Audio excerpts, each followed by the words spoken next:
ಸನಾತನ ಧರ್ಮ ಸಮಾಜಕ್ಕೆ ನೀಡುವ ಸಂದೇಶ ಏನು?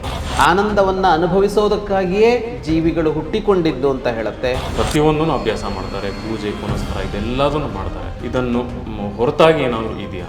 ಧರ್ಮ ಅಂದರೆ ಕುಂಕುಮವ ಇನ್ನೊಂದನ್ನು ಹಚ್ಕೊಳ್ಳೋದ ಅಂದರೆ ಇಷ್ಟೇ ಧರ್ಮ ಅಲ್ಲ. ಇದರ ಅಧ್ಯಯನಕ್ಕೆ ನಿಷಿದ್ಧಗಳೇನಾದರೂ ಇದೆಯಾ? ನಾವೆಲ್ಲ ನಾಗರಿಕರಲ್ವಾ ಅಂತಂದರೆ ಇಲ್ಲ. ನೀನೇನೋ ಒಂದು ಅರ್ಹತೆ ಪಡ್ಕೊಂಡ್ಬರ್ಬೇಕಾಗಿತ್ತು, ಅರ್ಹತೆ ಪಡ್ಕೊಂಡಿಲ್ಲ. ನಿಷಿದ್ಧ ಅನ್ನೋದು ಕಾಲಾನಂತರ ಅರ್ಥನ ಚೇಂಜ್ ಮಾಡ್ಕೊಂಡಿದ್ಯಾ? ಮನೆಗೆ ಯಾಕೆ ಬಾಗಿಲು, ಹೊರಗಡೆ ಯಾಕೆ ಗೇಟು ಅಂತ ಅಂದರೆ ಮುಕ್ತ ಪ್ರವೇಶ ಅಲ್ಲ ಅಂತ. ಪಂಗಡಗಳು ಇದೆಯಾ? ಇದ್ರೆ ಯಾಕೆ ಆಗಬೇಕಿತ್ತು? ಒಂದಿದ್ದಂತೆ ಇನ್ನೊಂದನ್ನು ಮಾಡಲಿಲ್ಲ ಅವನು. ವೈವಿಧ್ಯವೇ ಸೃಷ್ಟಿಯ ಧರ್ಮ. ಸನಾತನ ಧರ್ಮಕ್ಕೆ ಸೇವೆ ಮಾಡಬೇಕು ಅಂದರೆ ಯಾವ ರೀತಿ ಮಾಡಬೇಕು ಸರ್? ಏನು ಮಾಡಬೇಕು? ನಿನಗೆ ನೆಮ್ಮದಿ ಇಲ್ಲ ಅಂತಾದರೆ, ನಿನ್ನ ಮನಸ್ಸಿಗೆ ಒಂದು ತಂಪಿಲ್ಲ ಅಂತಾದರೆ, ನೀನು ಖುಷಿ ಪಡೋದಿಲ್ಲ ಅಂತಂದರೆ ನೀನು ಧರ್ಮವನ್ನು ಉಳಿಸಿಲ್ಲ ಅಂತ ಅರ್ಥ. ನಮಸ್ಕಾರ ವೀಕ್ಷಕರೇ, ಧರ್ಮವಾಹಿನಿಯ ಧರ್ಮರಕ್ಷಣೆ ಕಾರ್ಯಕ್ರಮಕ್ಕೆ ತಮಗೆಲ್ಲರಿಗೂ ಸ್ವಾಗತ. ಕಳೆದ ಸಂಚಿಕೆಯಲ್ಲಿ ನಾವು ಧರ್ಮ ಅಂದರೇನು, ಸನಾತನ ಧರ್ಮ ಅಂದರೇನು, ಸನಾತನ ಧರ್ಮದ ಶ್ರೇಷ್ಠತೆ, ಸನಾತನ ಧರ್ಮ ಹಾಗೂ ವಿಜ್ಞಾನ ಈ ಕುರಿತು ಹಾಗೂ ಅನೇಕ ವಿಚಾರಗಳನ್ನು ತಿಳ್ಕೊಂಡ್ವಿ. ಇದರ ಮುಂದುವರೆದ ಭಾಗವಾಗಿ ಇವತ್ತು ನಮ್ಮ ಜೊತೆಗಿದ್ದಾರೆ ವಿದ್ವಾನ್ರಾದಂತಹ ಜಗದೀಶ್ ಶರ್ಮಾ ಸಂಪ ಅವರು. ಸರ್, ತಮಗೆ ಕಾರ್ಯಕ್ರಮಕ್ಕೆ ಸ್ವಾಗತ. ನಮಸ್ತೆ ಸರ್, ಕಳೆದ ಸಂಚಿಕೆಯಲ್ಲಿ ನೀವು ನಮಗೆ ಅದ್ಭುತವಾಗಿ ತುಂಬ ಮಾಹಿತಿಗಳನ್ನು ನೀಡಿದಿರಿ. ಈ ಸಂಚಿಕೆಯಲ್ಲಿ ನಾವು ನಿಮ್ಮನ್ನು ಕೇಳಬಯಸೋದೇನೆಂದರೆ, ಸನಾತನ ಧರ್ಮ ವೈಯಕ್ತಿಕವಾಗಿ ಅಥವಾ ಒಂದು ಸಮಾಜಕ್ಕೆ ನೀಡುವ ಸಂದೇಶ ಏನು? ಬದುಕಿನ ಎಲ್ಲ ಕ್ಷಣಗಳ ಬಗ್ಗೆ, ಎಲ್ಲ ನಡವಳಿಕೆಗಳ ಬಗ್ಗೆ, ಎಲ್ಲ ವರ್ತನೆಗಳ ಬಗ್ಗೆ ಅದು ಸಂದೇಶವನ್ನು ನೀಡುತ್ತಾ ಹೋಗುತ್ತೆ. ಆದರೆ ಬಹಳ ಮುಖ್ಯವಾಗಿ ಏನು ಸನಾತನ ಧರ್ಮದ ಸಂದೇಶ ಅಂತ ಅಂದರೆ, ಆನಂದವಾಗಿರಬೇಕು ಅನ್ನೋದೇ ಅದರ ಸಂದೇಶ. ಅದು ಸಮಾಜಕ್ಕಿರ್ಬೋದು, ವ್ಯಕ್ತಿಗಿರ್ಬೋದು. ವ್ಯಕ್ತಿ ಸಮಾಜ ಅನ್ನೋದು ಎರಡಲ್ಲ. ಅದು ವ್ಯಕ್ತಿಯೇ ಹಲವು ಜನರು ಸೇರಿದಾಗ ಸಮಾಜ ಅಂತ ಕರೆಸ್ಕೊಳ್ಳುತ್ತೆ, ಸಮೂಹ ಅಂತ ಕರೆಸ್ಕೊಳ್ಳುತ್ತೆ. ಹಾಗಾಗಿ ಸಮೂಹ ಅಂತ ಅಂದರೆ ವ್ಯಕ್ತಿಗಳ ಗುಂಪು ಅಂತ. ಹಾಗಾಗಿ ಅಲ್ಲಿರೋದು ವ್ಯಕ್ತಿಗಳೇ ಆಗಿರೋದರಿಂದ ಅದು ಸಂದೇಶ ಒಂದೇ. ಒಂದು ವ್ಯಕ್ತಿಗಳಿಗೆ ಅದೇನೇ ಸಮಾಜಕ್ಕೆ ಕೂಡ ಕೊಡುವ ಸಂದೇಶ ಏನು ಅಂತಂದರೆ, ಆನಂದವಾಗಿರಬೇಕು, ಸಂತೋಷವಾಗಿರಬೇಕು, ಖುಷಿಯಾಗಿರಬೇಕು, ಮನುಷ್ಯ ಸುಖವಾಗಿರಬೇಕು ಅನ್ನೋದು. ಬರೋ ಪ್ರಶ್ನೆ ಏನು ಅಂತ ಅಂದರೆ, ಆನಂದ ಅಂದರೆ ಏನು, ಯಾವುದನ್ನು ಖುಷಿ ಅಂತ ಹೇಳಬೇಕು, ಮತ್ತು ಆ ಆನಂದವನ್ನು ಪಡ್ಕೊಳ್ಳೋದು ಹೇಗೆ, ಆನಂದವಾಗಿರೋದು ಹೇಗೆ ಅಂತೆಲ್ಲ ಅದರ ಮೇಲೆ ಪ್ರಶ್ನೆಗಳು ಆರಂಭ ಆಗ್ತವೆ. ಆನಂದ ಅಂತ ಅಂದರೆ ಬಹಳ ಸುಲಭವಾಗಿ ಹೊರಗಡೆ ಜಗತ್ತಿನಲ್ಲಿ ಹಲವು ತರಹದ ಸಂತೋಷಗಳನ್ನು, ಖುಷಿಗಳನ್ನು ನಾವು ನೋಡ್ತಾ ಇರ್ತೀವಿ. ಯಾರ್ಯಾರಿಗೋ ಯಾವುದ್ಯಾವುದರಲ್ಲೂ ಆನಂದ ಇರುತ್ತೆ. ಯಾರಿಗೋ ಪ್ರವಾಸದಲ್ಲಿ ಆನಂದ ಇರ್ಬೋದು, ಯಾರಿಗೋ ಆಹಾರ ಸೇವನೆಯಲ್ಲಿ ಆನಂದ ಇರ್ಬೋದು, ಯಾರಿಗೋ ಬಟ್ಟೆ ತೊಡೋದ್ರಲ್ಲಿ ಆನಂದ ಇರ್ಬೋದು, ಯಾರಿಗೋ ಹಣಕಾಸು ಜಾಸ್ತಿ ಇದ್ದರೆ ಸಿರಿವಂತಿಕೆಯಲ್ಲಿ ಆನಂದ ಇರ್ಬೋದು, ಇನ್ಯಾರಿಗೋ ಒಂದು ವೃತ್ತಿಯಲ್ಲಿ ಔನ್ನತ್ಯ ಸಿಕ್ಕಿದರೆ, ಪ್ರಮೋಷನ್ ಸಿಕ್ಕಿದರೆ ಅದರಲ್ಲಿ ಆನಂದ ಇರಬಹುದು. ಇನ್ಯಾರಿಗೋ ಇನ್ನೊಬ್ಬನಿಗೆ ತೊಂದರೆ ಕೊಡೋದರಲ್ಲೂ ಸಂತೋಷ ಸಿಗ್ಬೋದು. ಇನ್ಯಾರನ್ನು ಕೊಲೆ ಮಾಡಿ ಸಂತೋಷ ಪಡುವಂಥದ್ದು ಇರ್ಬೋದು. ಇನ್ನೊಬ್ಬರ ವಸ್ತುವನ್ನು, ಆಸ್ತಿ ಪಾಸ್ತಿ ಇನ್ಯಾವುದೋ ಒಂದನ್ನು, ಅವಕಾಶಗಳನ್ನು ಕಿತ್ತುಕೊಂಡು ಸಂತೋಷ ಪಡ್ಬೋದು. ಅಥವಾ ಹಾಗೆಲ್ಲ ಆದಾಗ ಅವನು ನೋಯ್ತಾನಲ್ಲ, ಅದನ್ನು ನೋಡಿ ಸಂತೋಷ ಪಡಬಹುದು. ಹಾಗೆ ನೋಡಿದಾಗ ಸಂತೋಷ ಅಂತನ್ನೋದು ವ್ಯಕ್ತಿಯ ಸಂಸ್ಕಾರದ ಹಿನ್ನೆಲೆಯಲ್ಲಿ ಬೇರೆ ಬೇರೆ ಆಗುತ್ತೆ. ವ್ಯಕ್ತಿಯ ಆಕಾಂಕ್ಷೆಗೆ ಅನುಗುಣವಾಗಿ ಬೇರೆ ಆಗುತ್ತೆ. ಅಂದರೆ ಅವನಿಗೇನು ಆಸೆ ಇರುತ್ತೋ, ಯಾವುದರಲ್ಲಿ ಆಸಕ್ತಿ ಇರುತ್ತೋ ಅದು ಅವನಿಗೆ ಸಂತೋಷ ಕೊಡುತ್ತೆ, ಆನಂದ ಕೊಡುತ್ತೆ. ಹಾಗಿರುವಾಗ ಆನಂದವಾಗಿರಿ ಅಂತ ಅಂದರೆ, ಆನಂದ ಪಡಿ ಅಂತ ಅಂದರೆ ಯಾವುದು ಆನಂದ ಅನ್ನೋದನ್ನು ಮೊದಲು ಅರ್ಥ ಮಾಡಿಕೊಳ್ಳೇಬೇಕಾಗತ್ತೆ. ಮತ್ತು ಸನಾತನ ಧರ್ಮ ಅದನ್ನು ವ್ಯಾಖ್ಯಾನಿಸಬೇಕಾಗತ್ತೆ, ಮತ್ತು ಅದನ್ನು ವ್ಯಾಖ್ಯಾನಿಸಿದೆ. ಆನಂದ ಅಂದರೆ ಏನು, ನಿಜವಾಗಿ ಯಾವುದರಿಂದ ಬಂದಿದ್ದ ಆನಂದ ಅನ್ನೋದನ್ನು ವ್ಯಾಖ್ಯಾನಿಸದೇ ಇದ್ದರೆ ಯಾವುದು ಬೇಕಿದ್ರೂ ಆನಂದ ಅಂತ ಹೇಳಿ ಹಾಗೆ ಬದುಕೋದೇ ಸನಾತನ ಧರ್ಮದ ಆಶಯ ಅಂತ ಆಗಿಬಿಡತ್ತೆ. ಹಾಗಾಗಿ ಆನಂದ ಅಂತ ಕರಿತಾ ಇರೋದಿಲ್ಲ ಯಾವುದನ್ನು ಅಂತ ಅಂದರೆ, ಭಗವಂತನೊಂದಿಗೆ ಒಂದಾಗೋದನ್ನು ಅಥವಾ ಭಗವಂತನ ಸಾನ್ನಿಧ್ಯದಲ್ಲಿ, ಸಾಹಚರ್ಯದಲ್ಲಿ ಇರೋದನ್ನು ಆನಂದ ಅಂತ ಸನಾತನ ಧರ್ಮ ಕರೆಯುತ್ತೆ. ನಮ್ಮ ವೇದ ಉಪನಿಷತ್ತುಗಳಿಂದ ಆರಂಭಿಸಿ ಇಲ್ಲಿಯವರೆಗಿನ ಎಲ್ಲ ಸನಾತನ ಧರ್ಮದ ಸಾಹಿತ್ಯವೂ ಹೇಳೋದು ಏನನ್ನ ಅಂದರೆ, ಮೋಕ್ಷ, ಮುಕ್ತಿ, ನಿರ್ವಾಣ ಅನ್ನುವ ಹೆಸರಿನಲ್ಲಿ ಒಂದು ಭಗವತ್ ಸಾನ್ನಿಧ್ಯವನ್ನು ಪಡ್ಕೊಳ್ಬೇಕು ಮನುಷ್ಯ.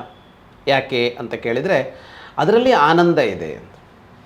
ಅದರಲ್ಲಿ ಎಂಥ ಆನಂದ ಇದೆ ಅಂತ ಅಂದರೆ, ನೋವಿಲ್ಲದಂಥ ಒಂದು ಆನಂದ ಇದೆ ಅದರಲ್ಲಿ. ಅದರಲ್ಲಿ ದುಃಖ ಇಲ್ಲ. ಯಾವುದೇ ನಾವು ಹೊರ ಬದುಕಿನಲ್ಲಿ ಇವತ್ತಿನ ಭೌತಿಕದ ಬದುಕು ಅಂತ ಏನು ಕರೆಸ್ಕೊಳ್ತೀವಿ ಅದರಲ್ಲಿ ನಾವು ಸಂತೋಷ ಪಡ್ತೀವಲ್ಲ, ಅದರಲ್ಲಿ ದುಃಖವೂ ಇದೆ ಸಂತೋಷವೂ ಇದೆ, ಎರಡೂ ಸೇರಿಕೊಳ್ಳುತ್ತೆ. ಆದರೆ ಭಗವಂತನೊಡನೆ ಸೇರುವ ಅಂತ ಒಂದು ಆನಂದವನ್ನು ಹೆಸರಿಸ್ತಾರಲ್ಲ, ಎನ್ನ ದುಃಖೇನ, ದುಃಖದೊಂದಿಗೆ ಅದಕ್ಕೆ ಮಿಶ್ರಣವೇ ಇಲ್ಲ ಅಂತ, ದುಃಖವಿಲ್ಲದ ಕೇವಲ ಆನಂದ ಅನ್ನೋದು ಅಲ್ಲಿದೆ ಅಂತ. ಹಾಗಿದ್ರೆ ಇಲ್ಲಿ ಸಿಗುವ ಸುಖ ಸಂತೋಷಗಳೆಲ್ಲ ಏನು, ಇದನ್ನೆಲ್ಲ ಬಿಟ್ಟು ಬಿಡಬೇಕಾ ಅಂತ ಅಂದರೆ ಹಾಗಿಲ್ಲ. ಆ ಆನಂದವೇ ಸೃಷ್ಟಿಯಾಗಿ ವಿಸ್ತಾರವಾಗಿದೆ. ನಮ್ಮ ಬದುಕಿನಲ್ಲಿ ಎಲ್ಲೆಲ್ಲ ನಿಜವಾದ ಆನಂದ ಅನ್ನೋದು ಸಿಗತ್ತೋ ಅದು ಆ ಮಹಾ ಆನಂದ ಇದೆಯಲ್ಲ ಅದರ ತುಣುಕುಗಳು.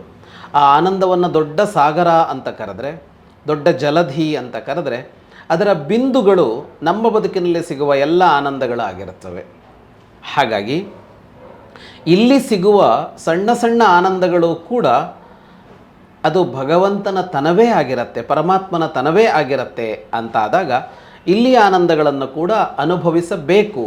ಹಾಗೆ ಅನುಭವಿಸಬೇಕು ಅಂತಲೇ ಸೃಷ್ಟಿ ಮತ್ತು ಸೃಷ್ಟಿಯಲ್ಲಿರುವಂತಹ ಸೌಕರ್ಯಗಳು, ಸೌಲಭ್ಯಗಳು, ಅನುಕೂಲಗಳು, ಆಸೆಗಳು ಮತ್ತು ಆಸೆಯನ್ನು ಈಡೇರಿಸುವಂತಹ ಕ್ರಿಯೆಗಳು ಮತ್ತು ಪರಿಕರಗಳು ಇವೆಲ್ಲವನ್ನೂ ಸೃಷ್ಟಿಯಲ್ಲಿ ಅಳವಡಿಸಿದ್ಯಾಕೆ? ಸೃಷ್ಟಿ ಮೂಲವಾದ ಚೈತನ್ಯ ಅಂತ ಅಂದರೆ ಇಲ್ಲಿರುವ ಎಲ್ಲ ಸುಖ ಸಂತೋಷಗಳನ್ನು ಅನುಭವಿಸಬೇಕು ಅನ್ನುವ ಕಾರಣಕ್ಕಾಗಿ. ಹಾಗೆ ನೋಡಿದಾಗ ಪರಮಾನಂದ ಅಂತ ಕರೆಸಿಕೊಳ್ಳೋದು ಭಗವಂತನ ಜೊತೆಗೇ ಇರುವಂಥದ್ದಾದರೆ, ದುಃಖದೊಂದಿಗೆ ನೋವಿನೊಂದಿಗೆ ಸೇರಿಕೊಂಡಿದ್ದರೂ ಕೂಡ ಇಲ್ಲಿರುವ, ಅಂದರೆ ಅದು ಶಾಶ್ವತವಲ್ಲದ್ದಾದರೂ ಕೂಡ, ಬಂದು ಹೋಗಿಬಿಡತ್ತೆ ಅನ್ನೋ ತರಹದ್ದಾದರೂ ಕೂಡ, ಲೌಕಿಕದ ಬದುಕಿನಲ್ಲಿ ಪಡುವ ಎಲ್ಲ ಸುಖ ಸಂತೋಷಗಳು ಕೂಡ ಸನಾತನ ಧರ್ಮದ ಆಶಯವೇ ಆಗಿರುತ್ತೆ. ಸುಖ ಪಡ್ತಾ ಬದುಕಬೇಕು, ಸಂತೋಷ ಪಡ್ತಾ ಬದುಕಬೇಕು ಅಂತ. ಹಾಗಾಗಿಯೇ ಸನಾತನ ಧರ್ಮ ಅದು ಕೇವಲ ಮೋಕ್ಷದಂತಹ ವಿಷಯವನ್ನು ಮಾತ್ರ ಪ್ರತಿಪಾದಿಸೋದಿಲ್ಲ. ನಮ್ಮಲ್ಲಿ ಧರ್ಮದ ವ್ಯಾಪ್ತಿಗೆ ಬರದೇ ಇರುವಂತಹ ಯಾವ ಅಂಶವೂ ಇಲ್ಲ. ಅಂದರೆ ಒಂದು ಕೃಷಿ ಇದೆ, ಒಂದು ವ್ಯಾಪಾರ ಇದೆ, ಇವೆಲ್ಲ ಯಾಕಿದೆ ಅಂತ ಅಂದರೆ ವೃತ್ತಿಗಳಿವೆ, ಬೇರೆ ಬೇರೆ ವೃತ್ತಿಗಳಿವೆ ಸಮಾಜದಲ್ಲಿ. ಇವೆಲ್ಲ ಯಾಕಿವೆ ಅಂದರೆ ಹೊಟ್ಟೆ ತುಂಬಿಸ್ಕೊಳ್ಳೋದಕ್ಕಿದೆ, ಹಣ ಮಾಡೋದಕ್ಕಿದೆ, ಅದರ ಮೂಲಕ ಏನನ್ನೋ ಖರೀದಿಸೋದಕ್ಕಿದೆ. ಆದರೆ ಇವೆಲ್ಲವೂ ಕೂಡ ಧರ್ಮದ ಒಳಗೆ ಸೇರಿಕೊಳ್ಳುತ್ತೆ. ವ್ಯಾಪಾರವೂ ಧರ್ಮ ಆಗತ್ತೆ ಇಲ್ಲಿ, ಕೃಷಿಯೂ ಧರ್ಮ ಆಗತ್ತೆ ಇಲ್ಲಿ, ಎಲ್ಲ ವೃತ್ತಿಗಳು ಕೂಡ ಧರ್ಮದ ಒಳಗೆ ಸೇರಿಕೊಂಡು ಬಿಡುತ್ತವೆ. ಯಾಕೆ ಅಂತ ಅಂದರೆ ಇವೆಲ್ಲದರ ಉದ್ದೇಶ ಏನು? ಸುಖ ಪಡಬೇಕು, ಸಂತೋಷ ಪಡಬೇಕು, ನೆಮ್ಮದಿ ಪಡಬೇಕು ಅಂತ ಇದೆಯಲ್ಲ. ಒಟ್ಟು ಧರ್ಮದ ಆಶಯವೇ ಅದಾದಾಗ ಮತ್ತು ಇವುಗಳೆಲ್ಲದರಿಂದ ಬರುವ ಪರಿಣಾಮ ಫಲ ಏನು ಸಿಗತ್ತೋ ಅದು ಕೂಡ ಸಂತೋಷವೇ ಆಗಿರುವಾಗ ಇವೆಲ್ಲವೂ ಕೂಡ ಧರ್ಮದ ಒಳಗೆ ಸೇರಿಕೊಳ್ಳುತ್ತೆ. ಹಾಗಾಗಿ ಸನಾತನ ಧರ್ಮದ ವ್ಯಾಪ್ತಿ ಕೇವಲ ಪೂಜೆ ಮಾಡು, ಹೋಮ ಮಾಡು, ದೇವರನ್ನು ಆರಾಧಿಸು, ನಿನ್ನ ದೇವರ ರೂಪ ಹೇಗಿದೆ, ನಿನ್ನ ದೇವರ ಸ್ವರೂಪ ಹೇಗಿದೆ, ಅವರನ್ನು ಹೀಗೆ ನೀನು ಆರಾಧಿಸಬೇಕು ಇಂತಿಂಥ ಕ್ರಮದಲ್ಲಿ ಅಂತ ಹೇಳಿ ಮುಗಿಸೋದಿಲ್ಲ. ಧರ್ಮ, ಅರ್ಥ, ಕಾಮ, ಮೋಕ್ಷ ಅಂತ ಕರಿತಾ 4 ಪುರುಷಾರ್ಥಗಳು ಅಂತ ಹೇಳಿ ಇಡೀ ಬದುಕಿನ ಕುರಿತು ಸನಾತನ ಧರ್ಮ ಮಾತಾಡುತ್ತೆ. ಅಲ್ಲಿ ಧರ್ಮ ಇದೆ, ಅಲ್ಲಿ ಅರ್ಥ ಇದೆ. ಅರ್ಥ ಅಂದರೆ ಸಂಪತ್ತು, ಅದು ಹಣ ಇರಬಹುದು, ಬೇರೆ ಬೇರೆ ವಸ್ತುಗಳಿರಬಹುದು, ಇವೆಲ್ಲ ಸಂಪತ್ತು. ಅರ್ಥ ಇದೆ, ಕಾಮ ಇದೆ, ವಿವಿಧವಾದ ಆಕಾಂಕ್ಷೆಗಳಿವೆ, ಮತ್ತು ಮೋಕ್ಷವೂ ಇದೆ. ಇವೆಲ್ಲವೂ ಸೇರಿದ್ದು ಬದುಕು. ಇವೆಲ್ಲವೂ ಧರ್ಮಮಯವಾಗಿರಬೇಕು, ಇವೆಲ್ಲವೂ ಧರ್ಮದ ಅಂಗವಾಗಿರಬೇಕು ಅನ್ನೋದನ್ನು ತಂದಿದ್ದೇ ಆ ಕಾರಣಕ್ಕಾಗಿ. ಹಾಗಾಗಿ ಸನಾತನ ಧರ್ಮ ಆನಂದ ಪಡು ಅಂತ ಹೇಳುತ್ತೆ, ಆನಂದವನ್ನು ಅನುಭವಿಸೋದಕ್ಕಾಗಿಯೇ ಜೀವಿಗಳು ಹುಟ್ಟಿಕೊಂಡಿದ್ದು ಅಂತ ಹೇಳುತ್ತೆ, ಆ ಆನಂದವನ್ನು ಅರಸು ಅಂತ ಹೇಳುತ್ತೆ. ಮತ್ತು ಇಲ್ಲಿಯೂ ಆನಂದ ಇರಲಿ, ಮತ್ತು ಇದು ಕ್ಷಣಿಕವಾಗಿರೋದ್ರಿಂದ, ಅಂದರೆ ಬಂದು ಹೋಗೋದಾಗಿರೋದ್ರಿಂದ ಶಾಶ್ವತವಾದ ಆನಂದ ನಿನ್ನದಾಗಲಿ ಅಂತ ಹೇಳುತ್ತೆ. ಹಾಗಾಗಿ ಭೌತಿಕವಾಗಿಯೂ ಮತ್ತು ಪಾರಮಾರ್ಥಿಕವಾಗಿಯೂ, ಅಂದರೆ ಲೌಕಿಕವಾಗಿಯೂ ಅಲೌಕಿಕವಾಗಿಯೂ ಪ್ರತಿ ಜೀವಿಯು ನೆಮ್ಮದಿಯಿಂದ ಇರಬೇಕು ಅಂತ ಅನ್ನೋದು ಸನಾತನ ಧರ್ಮದ ಸಂದೇಶ, ಅದು ಅದರ ಆಶಯ. ಸರ್, ಈಗ ನೀವು ಹೇಳ್ತಾ ಇದ್ದೀರಿ ಆನಂದ ಅಂತ. ಈಗ ಆನಂದ ಅಂತಂದಾಗ ಈಗ ನನಗೆ ವೈಯಕ್ತಿಕವಾಗಿ ನಾನು ದೇವರ ನಾಮ ಪಠನೆ ಮಾಡೋದು ನನಗೆ ಆನಂದ. ಕೆಲವೊಬ್ಬರಿಗೆ ಪೂಜೆ ಮಾಡೋದು ಆನಂದ ಸಿಗುತ್ತೆ. ಇನ್ನು ಕೆಲವರಿಗೆ ದೇವಸ್ಥಾನದ ಮುಂದೆಯೇ, ಅದು ದೇವಸ್ಥಾನದ ಒಳಗಡೆನೇ ದೇವಸ್ಥಾನದ ಸೇವೆ ಮಾಡಿಕೊಂಡೇ ಅವರಿಗೆ ಆನಂದ ಸಿಗುತ್ತೆ. ಈಗ ಸನಾತನ ಧರ್ಮದಲ್ಲಿ ಆನಂದ ಅನ್ನೋ ಒಂದು ಆ ಪದಕ್ಕೆ ಪ್ರತ್ಯೇಕವಾದ ಒಂದು ಅರ್ಥ ಏನಾದರೂ ಇದೆಯಾ? ಅದೇ ಆನಂದ ಅಂತ ಅಂದರೆ ಭಗವಂತನ ಜೊತೆಗೆ ಜೋಡಿಸಿಕೊಂಡಿರೋದು, ಸೇರಿಕೊಂಡಿರೋದು ಅಂತಲೇ ಅರ್ಥ ಆನಂದ ಅನ್ನುವ ಶಬ್ದಕ್ಕೆ. ಅದನ್ನೇ ಮೋಕ್ಷ ಅನ್ನುವ ಹೆಸರಿನಲ್ಲಿ, ನಿರ್ವಾಣ ಅನ್ನುವ ಹೆಸರಿನಲ್ಲಿ, ಬೇರೆ ಬೇರೆ ಹೆಸರಿನಲ್ಲಿ ಕರೆದರು. ಆನಂದ ಅಂದರೆ ಅದು ಏನದು ಅಂತ ಅಂದರೆ ಯಾವುದು ಜೀವಿಗೆ ಯಾವ ದುಃಖವನ್ನು ಕೊಡೋದಿಲ್ವೋ ಅದಕ್ಕೆ ಆನಂದ ಅಂತ ಹೆಸರು.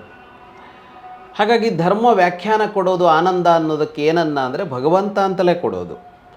ಅವನನ್ನು ಆನಂದಮಯ ಅಂತ ಕರೀತಾರೆ. ಭಗವಂತ ಹೇಗಿದ್ದಾನೆ ಅಂತ ಕೇಳಿದರೆ ಹಲವು ರೂಪಗಳಲ್ಲಿ ದೇವರನ್ನು ತೋರಿಸ್ತಾರೆ, ಆಕಾರಗಳಲ್ಲಿ.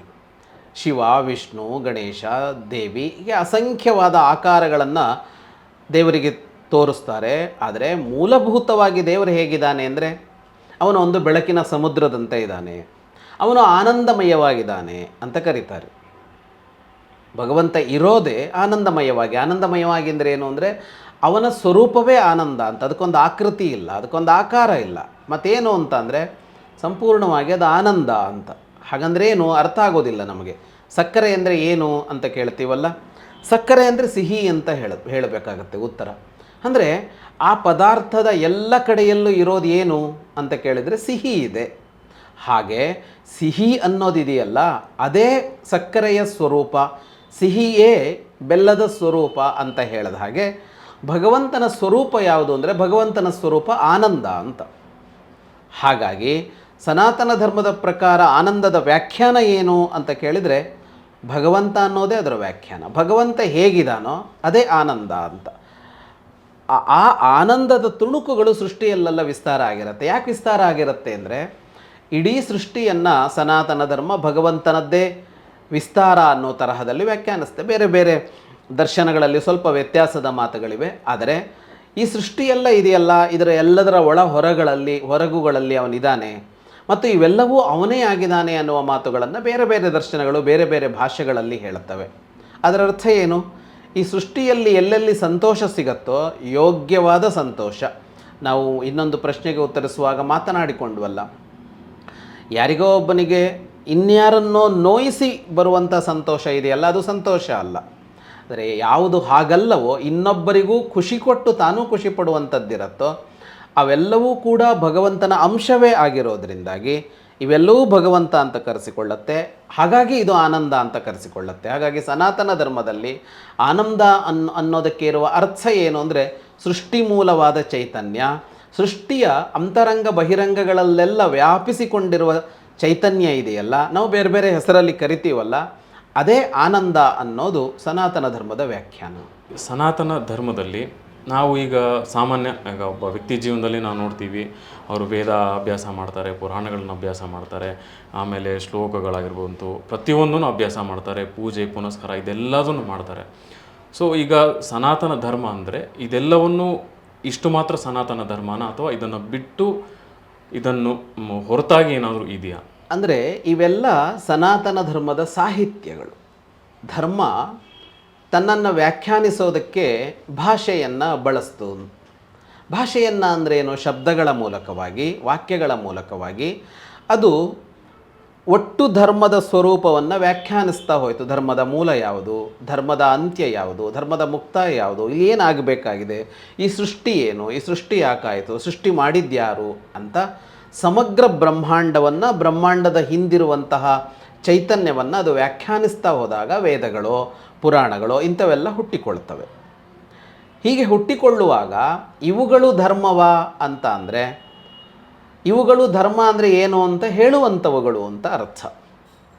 ಇವುಗಳನ್ನು ಓದೋದು ಧರ್ಮವಾ ಅಂತ ಅಂದರೆ ಹೌದು, ಇವುಗಳನ್ನು ಓದೋದು ಧರ್ಮ. ಯಾಕೆ?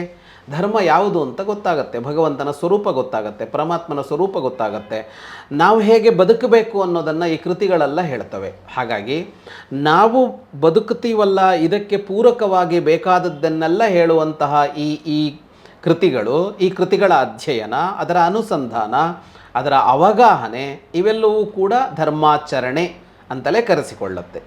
ಇದನ್ನು ಮೀರಿದ್ದಿಲ್ವಾ, ಇಷ್ಟೇ ಧರ್ಮವಾ ಅಂತ ಅಂದರೆ ಧರ್ಮ ಅನ್ನುವ ಶಬ್ದಕ್ಕೇ ನಮ್ಮಲ್ಲಿ ವ್ಯಾಖ್ಯಾನಿಸಿರೋದು ಪರಮಾತ್ಮ ಅಂತಲೇ. ನಾವು ಆನಂದ ಅನ್ನೋದನ್ನು ನೋಡುವಾಗ ಆನಂದ ಅನ್ನೋದನ್ನು ಹೇಗೆ ಪರಮಾತ್ಮ ಅಂತ ಸನಾತನ ಧರ್ಮ ವ್ಯಾಖ್ಯಾನಿಸುತ್ತೆ ಅಂತ ಹೇಳಿದ್ವೋ, ಹಾಗೆ ಇಲ್ಲಿ ಧರ್ಮ ಶಬ್ದಕ್ಕೆ ಕೂಡ ಪರಮಾತ್ಮ ಅಂತಲೇ ಅರ್ಥ. ಭಗವಂತನಿಗೆ ಧರ್ಮ ಅಂತ ಹೆಸರಿಟ್ಟು ಹೇಳ್ತಾ ಇರೋದು.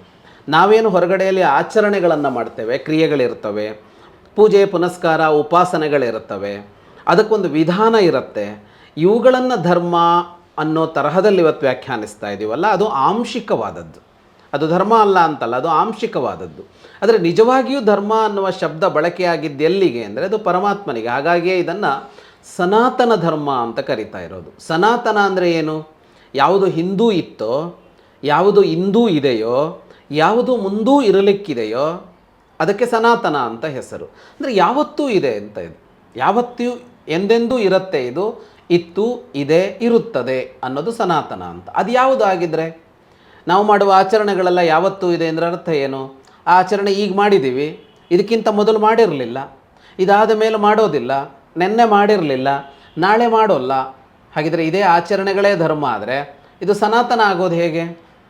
ಹಾಗಲ್ಲ ಅದಕ್ಕೆ ಅರ್ಥ. ಧರ್ಮ ಅನ್ನುವ ಶಬ್ದವೇ ಪರಮಾತ್ಮ, ಭಗವಂತ ಅನ್ನುವ ಅರ್ಥದಲ್ಲಿ ಬಳಕೆಯಾಗಿರೋದು. ಸನಾತನ ಯಾರು ಅಂದರೆ ಅವನು. ಎಂದೆಂದೂ ಇರೋದು ಯಾವುದು ಅಂದರೆ ಜಗತ್ತನ್ನು ಸೃಷ್ಟಿಸಿ ನಡೆಸ್ತಾ ಇರುವಂತಹ ಆ ಚೈತನ್ಯ ಏನಿದೆ ಅದು ನಿರಂತರವಾಗಿ ಇರುವಂಥದ್ದು, ಎಂದೆಂದೂ ಇರುವಂಥದ್ದು. ಅದಕ್ಕೆ ಧರ್ಮ ಅಂತ ಹೆಸರು. ಆ ಧರ್ಮ ಅಂತ ಏನಿದೆ ಪರಮಾತ್ಮ, ಅವನನ್ನು ಸೇರೋದು ಬದುಕಿನ ಗುರಿ. ಜೀವಿಗಳೆಲ್ಲ ಅವನಿಂದಲೇ ಬಂದಿವೆ ಮತ್ತು ಅವನಲ್ಲಿ ಹೋಗಿ ಸೇರಬೇಕು. ಇದು ಸನಾತನ ಧರ್ಮ ಬೋಧಿಸ್ತಾ ಇರುವಂಥದ್ದು. ಹಾಗೆ ಸೇರೋದು ಹೇಗೆ ಅಂತ ಅಂದರೆ, ಹಾಗೆ ಸೇರೋದಕ್ಕೆ ಪೂರಕವಾಗಿ ಇರುವಂತಹ, ಹಾಗೆ ಸೇರೋದಕ್ಕೆ ಸಾಧನವಾಗಿ ಇರುವಂತಹ ಎಲ್ಲವನ್ನ ಧರ್ಮ ಅಂತ ಕರೆದಿರೋದು. ಉದಾಹರಣೆಗೆ ಒಂದು ಊರಿಗೆ ಹೋಗಬೇಕು ಅಂತ ಅಂದಾಗ ಬಸ್ ಸ್ಟ್ಯಾಂಡ್ನಲ್ಲಿ ಬಸ್ ನಿಂತಿರುತ್ತೆ. ನಾವು ಹೋಗಿ ಕೇಳ್ತೀವಿ, ನಾವು ಈಗ ಬೆಂಗಳೂರಲ್ಲಿ ಇದ್ದೀವಿ ಅಂದರೆ ಮೈಸೂರಾ ಅಂತ ಕೇಳ್ತೀವಿ ಬಸ್ಸಿನ ಕಂಡಕ್ಟರನ್ನು, ಡ್ರೈವರನ್ನು. ಅವನೇ ಹೇಳ್ತಾನೆ ಹೌದು ಮೈಸೂರು ಅಂತ ಹೇಳ್ತಾನೆ. ನಾವು ಬಸ್ಸನ್ನು ಏರಿಕೊಳ್ತೀವಿ. ನಮ್ಮ ಗುರುಗಳು ಕೊಡ್ತಾ ಇದ್ದ ಬಹಳ ಒಳ್ಳೆಯ ಉದಾಹರಣೆ ಇದು. ಈಗ ನಾವು ಕೇಳಿದ್ದು ಮೈಸೂರಾ ಅಂತ. ಯಾವುದನ್ನು ಕೇಳಿದ್ವಿ ಮೈಸೂರಾ ಅಂತ? ಆ ಬಸ್ಸನ್ನು ಕೇಳಿದ್ವಿ, ಇದು ಮೈಸೂರಾ ಅಂತ. ಅವನೇನು ಹೇಳ್ದ ಇದು ಮೈಸೂರು ಅಂತ ಅಂದ. ಮುಗೀತಾ? ಬಸ್ ಏರಿದಲ್ಲಿಗೆ ಮೈಸೂರು ಬಂತ ಅಂದರೆ ಇಲ್ಲ, ಅವನು ಡ್ರೈವ್ ಮಾಡ್ಕೊಂಡು ಮೈಸೂರಿಗೆ ಹೋಗ್ತಾನೆ. ನಾವು ಮೈಸೂರು ತಲುಪಿದಾಗ ಮೈಸೂರು ನಮಗೆ ಸಿಗೋದು ಅಂತ. ಯಾಕೆ ಬಸ್ಸನ್ನು ಮೈಸೂರು ಅಂತ ಕರಿತಾ ಇದ್ದೀವಿ ನಾವು ಅಂತ ಅಂದರೆ, ಅದು ನಮ್ಮನ್ನು ಮೈಸೂರಿಗೆ ತಲುಪಿಸತ್ತೆ ಅನ್ನೋದಕ್ಕಾಗಿ ಇದನ್ನು ಧರ್ಮ ಅಂತ, ಮೈಸೂರು ಅಂತ ಕರಿತಾ ಇರೋದು. ಹಾಗೆ ಧರ್ಮ ಅನ್ನೋದು ಒಂದು ಧ್ಯೇಯ, ಒಂದು ಗುರಿ, ನಾವು ತಲುಪಬೇಕಾದ ಸ್ಥಾನ ಅದು. ಅಲ್ಲಿಗೆ ತಲುಪಿಸುವ ಸಾಧನಗಳೆಲ್ಲ ಏನಿವೆ ಅವುಗಳೆಲ್ಲವನ್ನೂ ಕೂಡ ನಾವು ಅದೇ ಹೆಸರಲ್ಲಿ ಬಳಸ್ತಾ ಹೋಗುತ್ತೀವಿ. ಧರ್ಮಕ್ಕೆ ನಮ್ಮನ್ನು ತಲುಪಿಸುವ ಸಾಧನಗಳೆಲ್ಲ ಧರ್ಮ ಅಂತ. ಹಾಗಾಗಿ ಕ್ರಿಯೆಯೂ ಧರ್ಮ ಆಗತ್ತೆ, ಉಪಾಸನೆಯೂ ಧರ್ಮ ಆಗತ್ತೆ, ವೇದವೋ ಪುರಾಣವೋ ಇಂಥದ್ದನ್ನು ಅಧ್ಯಯನ ಮಾಡೋದು ಧರ್ಮ ಅಂತ ಕರೆಸಿಕೊಳ್ಳತ್ತೆ. ಹಾಗಾಗಿ ಧರ್ಮ ಅಂದರೆ ಇವಿಷ್ಟೇನಾ? ಧರ್ಮ ಅಂದರೆ ಕ್ರಿಯೆಗಳು ಮಾತ್ರನೇನಾ? ಧರ್ಮ ಅಂದರೆ ಪಂಚೆ ಕಟ್ಕೊಂಡು ಶಲ್ಯ ಹೊದ್ಕೊಂಡು ಸೀರೆ ಉಟ್ಕೊಂಡಿರೋದಾ? ಧರ್ಮ ಅಂದರೆ ಕುಂಕುಮವೋ ಇನ್ನೊಂದನ್ನು ಹಚ್ಕೊಳ್ಳೋದಾ ಅಂದರೆ ಇಷ್ಟೇ ಧರ್ಮ ಅಲ್ಲ. ಆದರೆ ಇದು ಧರ್ಮ ಅಲ್ವಾ ಅಂದರೆ ಇದೆಲ್ಲವೂ ಧರ್ಮ. ಯಾಕೆ ಧರ್ಮ ಇದು ಅಂದರೆ ಧರ್ಮದೆಡೆಗೆ ನಮ್ಮನ್ನು ಕರೆದೊಯ್ಯುವ ಕಾರ್ಯವನ್ನು ಮಾಡುತ್ತೆ ಅನ್ನುವ ಕಾರಣಕ್ಕಾಗಿ ಇವೆಲ್ಲವೂ ಧರ್ಮ ಅಂತ ಕರೆಸಿಕೊಳ್ತವೆ. ನಿಜ ಧರ್ಮ ಯಾವುದು ಅಂದರೆ, ನಿಜ ಧರ್ಮ ನಮ್ಮ ಬದುಕಿನ ಗುರಿ. ಯಾವ ಮೂಲದಿಂದ ಬಂದುವೋ ಆ ಮೂಲಕ್ಕೆ ಹೋಗಿ ತಲುಪಬೇಕಿದೆ ಅನ್ನೋದೇನಿದೆ ಅದು ಧರ್ಮ ಅಂತ. ಹಾಗಾಗಿ ಯಾವುದೋ ಒಂದಿಷ್ಟು ಕೃತಿಗಳನ್ನು ನಮ್ಮ ಪೂರ್ವಜರು ನಮಗೆ ಕೊಟ್ಟರು, ಅವರ ಕರುಣೆ ಅದು. ನಮಗೆ ಅರ್ಥ ಆಗ್ತಾ ಇರಲಿಲ್ಲ, ಇಲ್ಲದೇ ಇದ್ದರೆ ಯಾವುದು ಧರ್ಮ ಅಂತ ಹೇಗೆ ಅರ್ಥ ಮಾಡ್ಕೊಳ್ಬೇಕು, ಅದರ ಒಟ್ಟು ಸ್ವರೂಪ ಹೇಗೆ ಅಂತ ಅರ್ಥ ಮಾಡ್ಕೊಳ್ಬೇಕು, ಅದರ ವೈವಿಧ್ಯ ಏನು ಅಂತ ಅರ್ಥ ಮಾಡ್ಕೊಳ್ಬೇಕು. ಹಾಗ ಕೃತಿಗಳನ್ನು ಕೊಟ್ಟಾಗ ಆ ಕೃತಿಗಳನ್ನು ಅಧ್ಯಯನ ಮಾಡೋದು ಅನ್ನೋದು ಬಹಳ ಪೂರಕವಾದ ಅಂಶ ಆಗುತ್ತೆ. ಒಂದು ಕಾರ್ಯ ಮಾಡಬೇಕು ಅಂತಂದಾಗ, ಒಂದು ಕ್ರಿಯೆ ಮಾಡಬೇಕು ಅಂತಂದಾಗ, ಒಂದು ಗುರಿ ತಲುಪಬೇಕು ಅಂತಂದಾಗ ನಮಗೆ ಅದರ ಅರಿವು ಬೇಕಾಗತ್ತೆ, ಜ್ಞಾನ ಬೇಕಾಗತ್ತೆ. ಅದು ತಿಳುವಳಿಕೆ ಬೇಕು ಅಂತಂದಾಗ ಏನಾಗಬೇಕು? ಒಂದು ಪಠ್ಯ ಬೇಕಲ್ಲ. ಈಗ ಒಬ್ಬ ಇಂಜಿನಿಯರ್ ಆಗ್ತಾನೆ, ಒಬ್ಬ ಡಾಕ್ಟರ್ ಆಗ್ತಾನೆ, MBBS ಮಾಡ್ತಾನೆ, ಇಂಜಿನಿಯರಿಂಗ್ ಓದ್ತಾನೆ, ಅವನಿಗೆ ಟೆಕ್ಸ್ಟ್ ಬುಕ್ಗಳಿರುತ್ತೆ. ಏನು ಟೆಕ್ಸ್ಟ್ ಬುಕ್ ಓದಿದ್ರೆ ಮಾತ್ರ ಇಂಜಿನಿಯರಾ? ಟೆಕ್ಸ್ಟ್ ಬುಕ್ ಓದಿದ್ರೆ ಮಾತ್ರ ವೈದ್ಯನ ಅಂದರೆ ಅಲ್ಲ. ವೈದ್ಯ ಇಂಜಿನಿಯರ್ ಅನ್ನೋದು ಟೆಕ್ಸ್ಟ್ ಬುಕ್ ಓದಿದ್ರೆ ಮಾತ್ರ ಅಂತಲ್ಲ. ಆದರೆ ಟೆಕ್ಸ್ಟ್ ಬುಕ್ ಓದದೇ ಇದ್ದರೆ ಇಂಜಿನಿಯರ್ ವೈದ್ಯ ಆಗೋದು ಕಷ್ಟ ಆಗತ್ತೆ. ಈಗ ಟೆಕ್ಸ್ಟ್ ಬುಕ್ಕಲ್ಲಿ ಇರೋದನ್ನು ಯಾರೋ ಒಬ್ಬ ಪುಸ್ತಕದ ಸಹಾಯ ಇಲ್ಲದೆ ಯಾರೋ ಒಬ್ಬನಿಗೆ ಬೋಧಿಸಬಹುದು. ಕೈಯಲ್ಲಿರುವ ಪುಸ್ತಕವೇ ಇಲ್ಲದೆ ಒಬ್ಬ ಅದನ್ನು ಕಲಿಬೋದು, ಕಲಿಯೋದಕ್ಕಾಗೋಲ್ಲ ಅಂತೇನೂ ಇಲ್ಲ. ಆದರೆ ಸರಳೀಕರಣಕ್ಕಾಗಿ, ಸೌಲಭ್ಯಕ್ಕಾಗಿ, ಸೌಕರ್ಯಕ್ಕಾಗಿ ತಿಳಿದವರು ಏನು ಮಾಡ್ತಾರೆ? ಅದನ್ನು ಪಠ್ಯಪುಸ್ತಕವಾಗಿಸ್ತಾರೆ. ಅದನ್ನು ಹೀಗೆಯೇ ಪಾಠ ಮಾಡಬೇಕು ಅಂತ ಒಂದು ವಿಧಾನವನ್ನು ರೂಪಿಸಿರ್ತಾರೆ. ಇಷ್ಟು ವರ್ಷಗಳ ಕಾಲ ಹೀಗೆ ಕಲಿಬೇಕು ಅಂತ ಹೇಳ್ತಾರೆ. ಅದನ್ನು ಪ್ರಾಯೋಗಿಕವಾಗಿ ಹೇಗೆ ಅರ್ಥ ಮಾಡ್ಕೊಳ್ಬೇಕು ಅಂತ ತೋರಿಸ್ತಾರೆ. ಇದೆಲ್ಲ ಯಾಕೆ ಅಂದರೆ ನೀವು ಕಷ್ಟಪಡಬೇಡಿ ಅಂತ. ನಾವು ಕಷ್ಟಪಟ್ಟು ಇದನ್ನು ಕಲ್ತ್ವಿ, ನೀವು ಕಷ್ಟಪಡಬೇಡಿ, ಸುಲಭ ಆಗುತ್ತೆ ನೋಡಿ, ನನ್ನ ಅನುಭವಕ್ಕೆ ಬಂದಿದ್ದನ್ನು ನಾನು ಹೀಗೆ ಬರೆದಿಡ್ತೀನಿ ಅಂತ ತೋರಿಸುವಂತೆ ಈ ಎಲ್ಲ ಪಠ್ಯಗಳು ಅನ್ನೋವು ಹುಟ್ಟುಕೊಂಡು ಬಂದಿವೆ. ಹಾಗಾಗಿ ಅವುಗಳು ಗೌರವಾರ್ಹವಾದಗಳು. ಆದರೆ ಅಷ್ಟೇ ಧರ್ಮ ಅಂತಲೂ ಅಲ್ಲ, ಅದು ಧರ್ಮ ಅಂತಲೂ ಅಲ್ಲ. ಧರ್ಮ ಅನ್ನೋದು ಇಡೀ ಬದುಕು ಮತ್ತು ಬದುಕಿನ ಗುರಿ. ಸರ್, ಈಗ ನಾವು ಮಾತಾಡ್ತಾ ಹೇಳಿದ್ರಿ ಪಠ್ಯಗಳು, ಕೃತಿಗಳು ಅಂತ ಹೇಳಿದ್ರಿ. ಈ ಪಠ್ಯ ಅಥವಾ ಕೃತಿಗಳು ಅಥವಾ ಏನು ನಮಗೆ ಪುರಾಣಗಳಂತಿದೆ, ವೇದಗಳಂತಿದೆ, ಆಮೇಲೆ ಉಪನಿಷತ್ತುಗಳಂತಿದೆ, ಇವೆಲ್ಲವನ್ನು ಪ್ರತಿಯೊಬ್ಬರು ಯಾರು ಬೇಕಾದರೂ ಅಧ್ಯಯನ ಮಾಡ್ಬೋದಾ ಅಥವಾ ಇದರ ಅಧ್ಯಯನಕ್ಕೆ ನಿಷಿದ್ಧಗಳೇನಾದರೂ ಇದೆಯಾ? ಯಾವುದನ್ನು ಯಾರು ಬೇಕಿದ್ರೂ ಅಧ್ಯಯನ ಮಾಡಬಹುದು.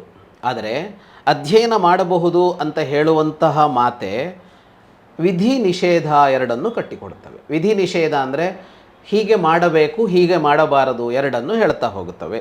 ಹಾಗಂದ್ರೇನು ಅಂತ ಕೇಳಿದರೆ, ಈಗ ಎಲ್ಲರೂ MBBS ಮಾಡಬಹುದಾ? ಮಾಡಬಹುದು. ಎಲ್ಲರೂ ಇಂಜಿನಿಯರಿಂಗ್ ಮಾಡ್ಬೋದಾ? ಮಾಡಬಹುದು. ಆದರೆ ಒಬ್ಬ ಅದನ್ನು ಮಾಡ್ತಾ ಇಲ್ಲ. ಆಗ ಅವನು ಆ ಪುಸ್ತಕ ಇಟ್ಟುಕೊಂಡು ಲ್ಯಾಬಿಗೆ ಹೋಗಿ ಟೆಸ್ಟ್ ಮಾಡೋದಕ್ಕೆ ಆರಂಭ ಮಾಡ್ಬೋದಾ? ಒಬ್ಬ ಆರ್ಟ್ಸ್ ಸ್ಟೂಡೆಂಟು, ಇಲ್ಲ ನೀನು ಆರ್ಟ್ಸ್ ಸ್ಟೂಡೆಂಟು, ನೀನು ಸೈನ್ಸ್ ವಿದ್ಯಾರ್ಥಿ ಅಲ್ಲ, ನಿನಗೆ ಲ್ಯಾಬಿಗೆ ಪ್ರವೇಶ ಇಲ್ಲ ಅಂತ ಹೇಳ್ತಾರೆ. ಈಗ ನಿನಗೆ ಲ್ಯಾಬಿಗೆ ಪ್ರವೇಶ ಇಲ್ಲ ಅಂದ್ರೆ ಅರ್ಥ ಏನು? ಯಾಕೆ ನಿರಾಕರಣೆ ಮಾಡ್ತೀರಿ ಅಂತ ಅಂದರೆ, ನೀನು ಅದನ್ನು ಮಾಡ್ತಾ ಇಲ್ಲ. ನೀನು ಏನನ್ನು ಕಲಿತಾ ಇದೆಯೋ ಅದರ ಬಗ್ಗೆ ನಿನಗೆ ಅರಿವು ಪಡ್ಕೊಂಡು ಹೋದರೆ ನಿನಗೆ ಅಲ್ಲಿ ತಡೆ ಇಲ್ಲ. ಆದರೆ ನೀನು ಅದನ್ನು ಮಾಡ್ತಾ ಇಲ್ಲ ಅಂತಂದಾಗ ಅಲ್ಲಿ ಒಂದು ನಿಷೇಧ ಅಂತ ಬರುತ್ತೆ. ಹಾಗಾಗಿ ವಿಧಿ ನಿಷೇಧ ಅನ್ನೋದು ಕಲಿಕೆಯ ಎಲ್ಲ ಕ್ಷೇತ್ರದ ಹಂತಗಳಲ್ಲೂ ಇವೆ. ಎಲ್ಲ ಕ್ಷೇತ್ರದ ಹಂತಗಳಲ್ಲೂ ಇವೆ. ನಾಳೆ ಯಾರೋ ಒಬ್ಬ ನಾನು ಚಾರ್ಟರ್ಡ್ ಅಕೌಂಟೆಂಟ್ ಅಂತ ಬೋರ್ಡ್ ಹಾಕ್ಕೊಳ್ಳೋಕ್ಕಾಗಲ್ಲ. ಅರೆ ಅದೇನು ಎಲ್ಲರಿಗೂ ಮುಕ್ತವಾಗಿ ಅವಕಾಶ ಇದೆಯಲ್ವಾ, ನಾವೆಲ್ಲ ನಾಗರಿಕರಲ್ವಾ ಅಂತಂದರೆ ಇಲ್ಲ. ನೀನೇನೋ ಒಂದು ಅರ್ಹತೆ ಪಡ್ಕೊಂಬರಬೇಕಾಗಿತ್ತು, ಅರ್ಹತೆ ಪಡ್ಕೊಂಡಿಲ್ಲ. ಅರ್ಹತೆ ಪಡ್ಕೊಳ್ಳುವ ಇದು ಇದೆ ನಿನಗೆ, ಆದರೆ ನೀನು ಪಡ್ಕೊಂಡಿಲ್ಲ ಅಂತ. ಹಾಗಾಗಿ ಈ ವಿಧಿ ನಿಷೇಧಗಳೆಲ್ಲ ಹುಟ್ಟುಕೊಳ್ಳೋದು ಎಲ್ಲಿ ಅಂತ ಅಂದರೆ ಈ ಅರ್ಥದಲ್ಲಿ ಅಷ್ಟೇ ಹೊರತು ಅಧ್ಯಯನಕ್ಕೋ ಇನ್ನೊಂದಕ್ಕೋ ಅವಗಾಹನೆಗೋ ಅದರ ಅನುಸಂಧಾನ ಮಾಡೋದಕ್ಕೋ ನಿಷೇಧಗಳು ಅಂತ ಇರೋದಿಲ್ಲ. ನಿಷೇಧಗಳು ಅಂತ ಕಾಲಕಾಲಕ್ಕೆ ವ್ಯವಸ್ಥೆಗೆ ಅನುಗುಣವಾಗಿ ಎಲ್ಲದರ ಮೇಲೂ ವಿಧಿ ನಿಷೇಧಗಳನ್ನು ಮಾಡ್ಕೊಂಬಂದಿರ್ತಾರೆ. ಹಲವಕ್ಕೆ ಕಾಲಿಕವಾದ ಕಾರಣಗಳಿರುತ್ತೆ, ಕೆಲವಕ್ಕೆ ಆಯಾಯ ವ್ಯಕ್ತಿತ್ವಗಳಿಗೆ ಸಂಬಂಧಪಟ್ಟಂತಹ ಅಂಶಗಳಿರುತ್ತೆ. ಈಗ ಮಿಲಿಟರಿ ಶಿಕ್ಷಣವನ್ನು ನೀವು ಎಲ್ಲ ಹೋಗಿ ತಗೊಳ್ಬೋದಾ ಅಂದರೆ ಇಲ್ಲ ಅಂತ ಹೇಳುತ್ತೆ. ಆಧುನಿಕ ಕಾಲದಲ್ಲಿ ಕೂಡ ಯಾರೋ ಏಕಲವ್ಯನಿಗೆ ವಿದ್ಯೆ ನಿಷೇಧ ಮಾಡಿದ್ರು ಅಂತ ಮಾತಾಡ್ಕೊಳ್ಳೋದು ಅಲ್ಲ. ಇವತ್ತು ಕೂಡ ಯಾರು ಬೇಕಿದ್ರೂ ಹೋಗ್ಬೋದಾ ಮಿಲಿಟ್ರಿಗೆ? ಯಾರು ಬೇಕಾದರೂ ಸೇರ್ಬೋದಾ? ಹಾಂ, ಸೇರ್ಬೋದು. ಹಾಗಿದ್ರೆ ಗುಂಪಾಗಿ ಹೋಗಿ ಸೇರಿಬಿಡೋಣವಾ? ಇಲ್ಲ, ಎಂಟ್ರೆನ್ಸ್ ಎಕ್ಸಾಮ್ ಇದೆ, ನಿಮ್ಮ ಅಳತೆ ನೋಡ್ತಾರೆ, ಎತ್ತರವೋ ಇನ್ನೊಂದೋ ನೋಡ್ತಾರೆ.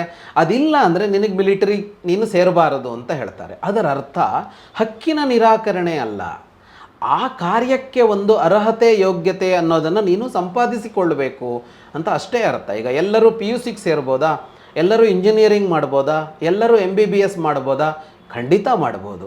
ಆದರೆ ಇಂಜಿನಿಯರಿಂಗ್ ಮೆಡಿಕಲ್ಲಿ ಸೇರಬೇಕಿದ್ರೆ PUC ಆಗಲೇಬೇಕು. PUC ಆದರೆ ಸಾಕಾ? ಇಲ್ಲ ಇನ್ಯಾವುದೋ CET ಆಗಬೇಕು.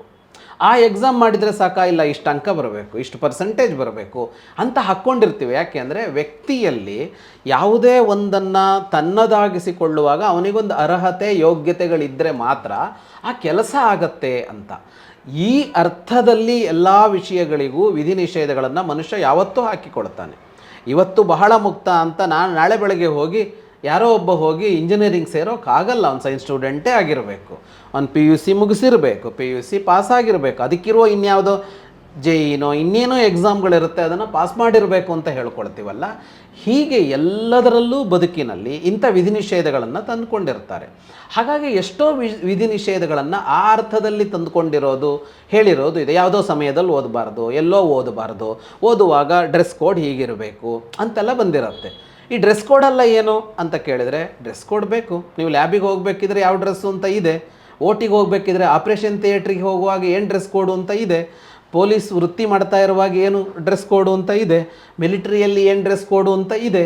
ಅದಕ್ಕೊಂದು ಡ್ರೆಸ್ ಕೋಡ್ ಮಾಡಿರುತ್ತೆ, ಅದಕ್ಕೊಂದು ವೈಜ್ಞಾನಿಕವಾದ ಕಾರಣಗಳು ಇರುತ್ತವೆ.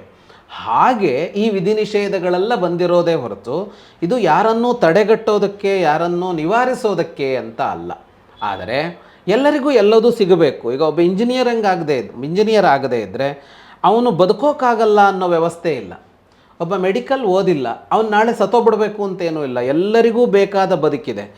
ಅವನು ಇವನು ಎಲ್ಲರೂ ಏನಕ್ಕಾಗಿ ಬದುಕ್ತಾ ಇದ್ದಾರೆ? ಒಂದು ಸಂತೋಷ ಪಡೋದಕ್ಕೆ, ಬದುಕನ್ನು ಗಟ್ಟಿಯಾಗಿ ಕಟ್ಕೊಳ್ಳೋದಕ್ಕೆ, ಸಂಪಾದನೆ ಮಾಡೋದಕ್ಕೆ ಅಂತ ಮಾಡ್ಕೊಡ್ತಾರೆ. ಅದಕ್ಕೆ ಎಲ್ಲ ವೃತ್ತಿಗಳಲ್ಲೂ ಅವಕಾಶ ಇದೆ, ಅದೇ ವೃತ್ತಿ ಅಂತ ಏನೂ ಅಲ್ಲ. ಈ ಸಮಾನತೆಗಳಿದ್ದೇ ಇವೆ. ಯಾವುದೋ ಒಂದಕ್ಕೆ ಅವನು ಅರ್ಹ ಅಲ್ಲ ಅನ್ನೋ ಮಾತ್ರಕ್ಕೆ ಅವನು ಬದುಕೋದಕ್ಕೆ ಅರ್ಹ ಅಲ್ಲ ಅನ್ನೋ ವಿಷಯ ಅಲ್ಲ. ಆದರೆ ಅದನ್ನು ಮಾಡೋದಕ್ಕೆ ಇಷ್ಟು ಯೋಗ್ಯತೆಯನ್ನು ಸಂಪಾದಿಸಿಕೊಂಡು ಬಾ ಅಂತ.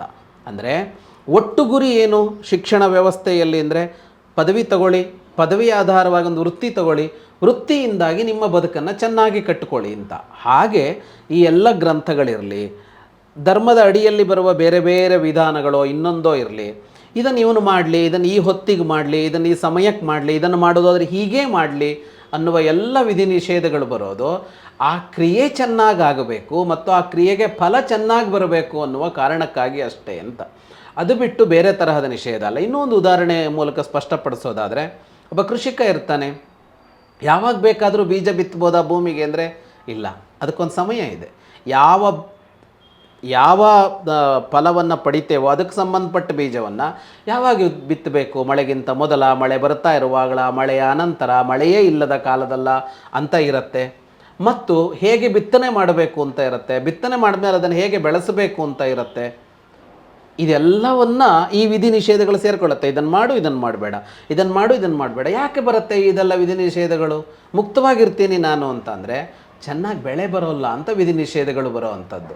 ಹಾಗೆಯೇ ಕೃಷಿಯನ್ನು ಯಾರೂ ಮಾಡಬಹುದಾ ಅಂದರೆ ಖಂಡಿತವಾಗಿಯೂ ಮಾಡಬಹುದು. ಆದರೆ ಹಿಂದೆ ಮುಂದೆ ಗೊತ್ತಿಲ್ಲದೆ ಒಬ್ಬ ಇದ್ದಕ್ಕಿದ್ದ ಹಾಗೆ ಕೃಷಿ ಮಾಡ್ತೀನಿ ಅಂತ ಹೋದರೆ ನಷ್ಟ ಮಾಡ್ಕೋತಾನೆ. ಆಗ ಅವನಿಗೇನು ಹೇಳಬೇಕಾಯ್ತು? ನೀನು ಇಷ್ಟು ಅರ್ಹತೆ ಪಡ್ಕೊಂಬಾರಪ್ಪ ಕೃಷಿ ಮಾಡೋದಕ್ಕೆ, ಇಷ್ಟು ಅಂಶಗಳನ್ನು ತಿಳಿದುಕೊಂಡು ಬಾ ಅಂತ ಹೇಳಬೇಕಾಗತ್ತಲ್ಲ.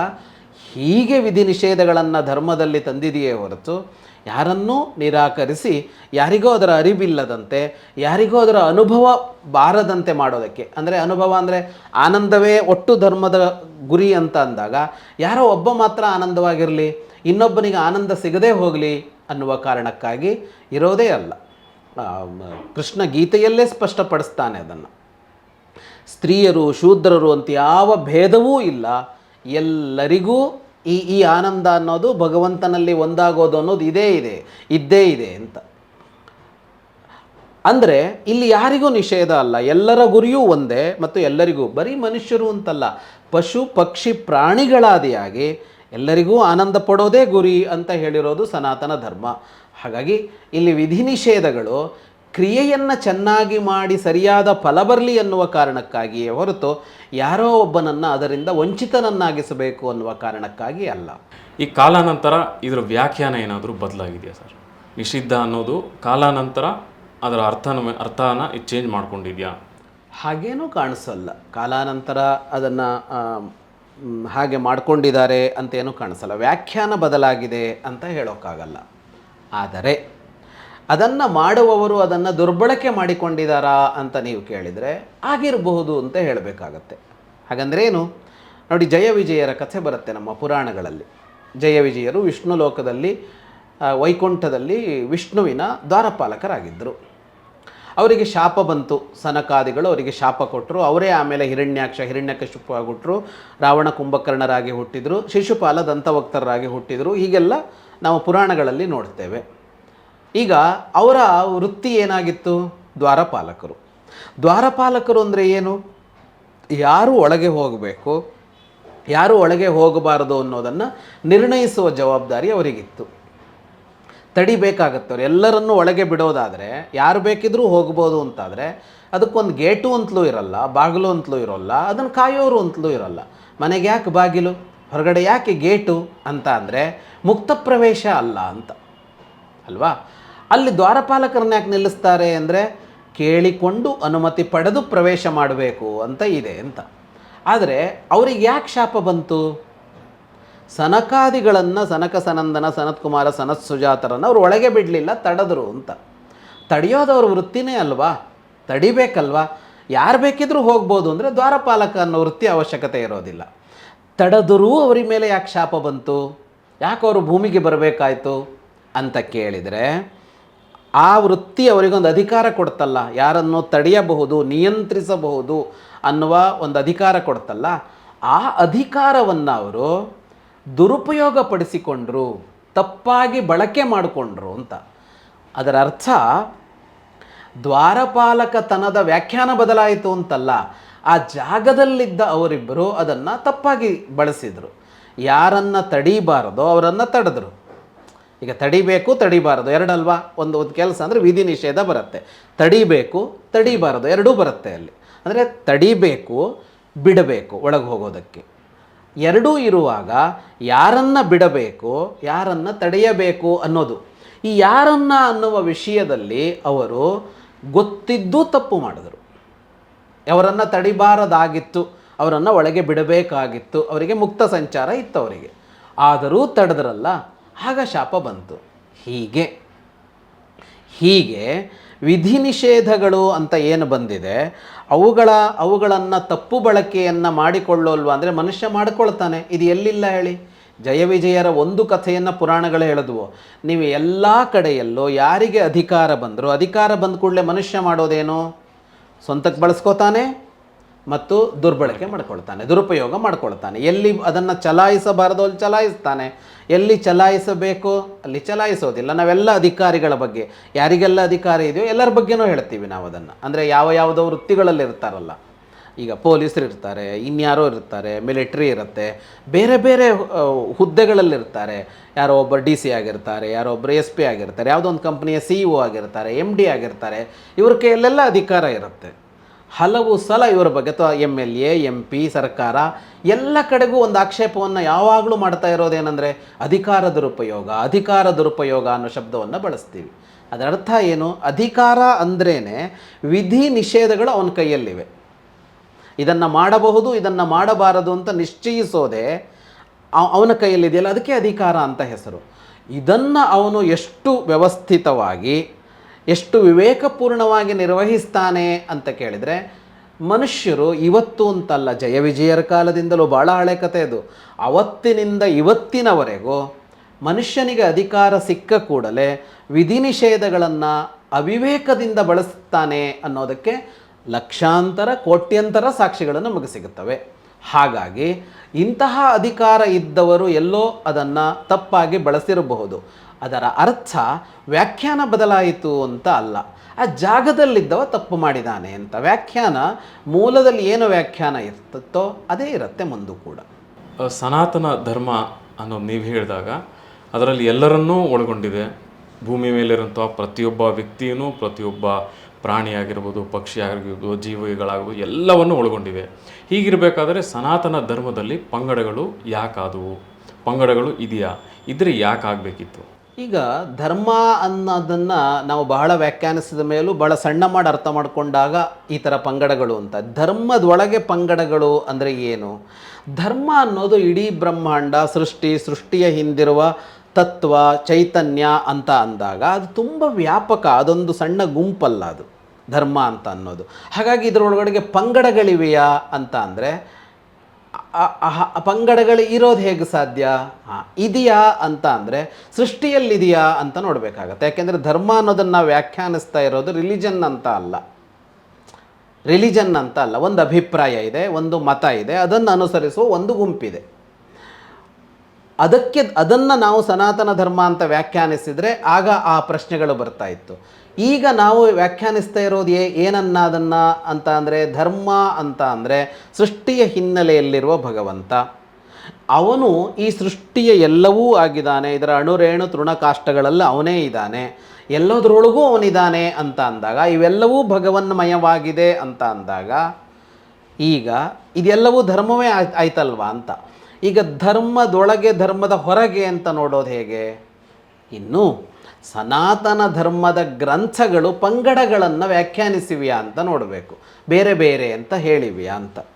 ಬೇರೆ ಬೇರೆ ಅನ್ನೋದನ್ನು ಸನಾತನ ಧರ್ಮ ಹೇಳಿದೆಯಾ ಅನ್ನೋದಕ್ಕಿಂತ ಮೊದಲು ನಮ್ಮ ಕಣ್ಣು ಹೇಳಿದೆಯಾ ಅಂತ ಮೊದಲು ನೋಡಬೇಕು.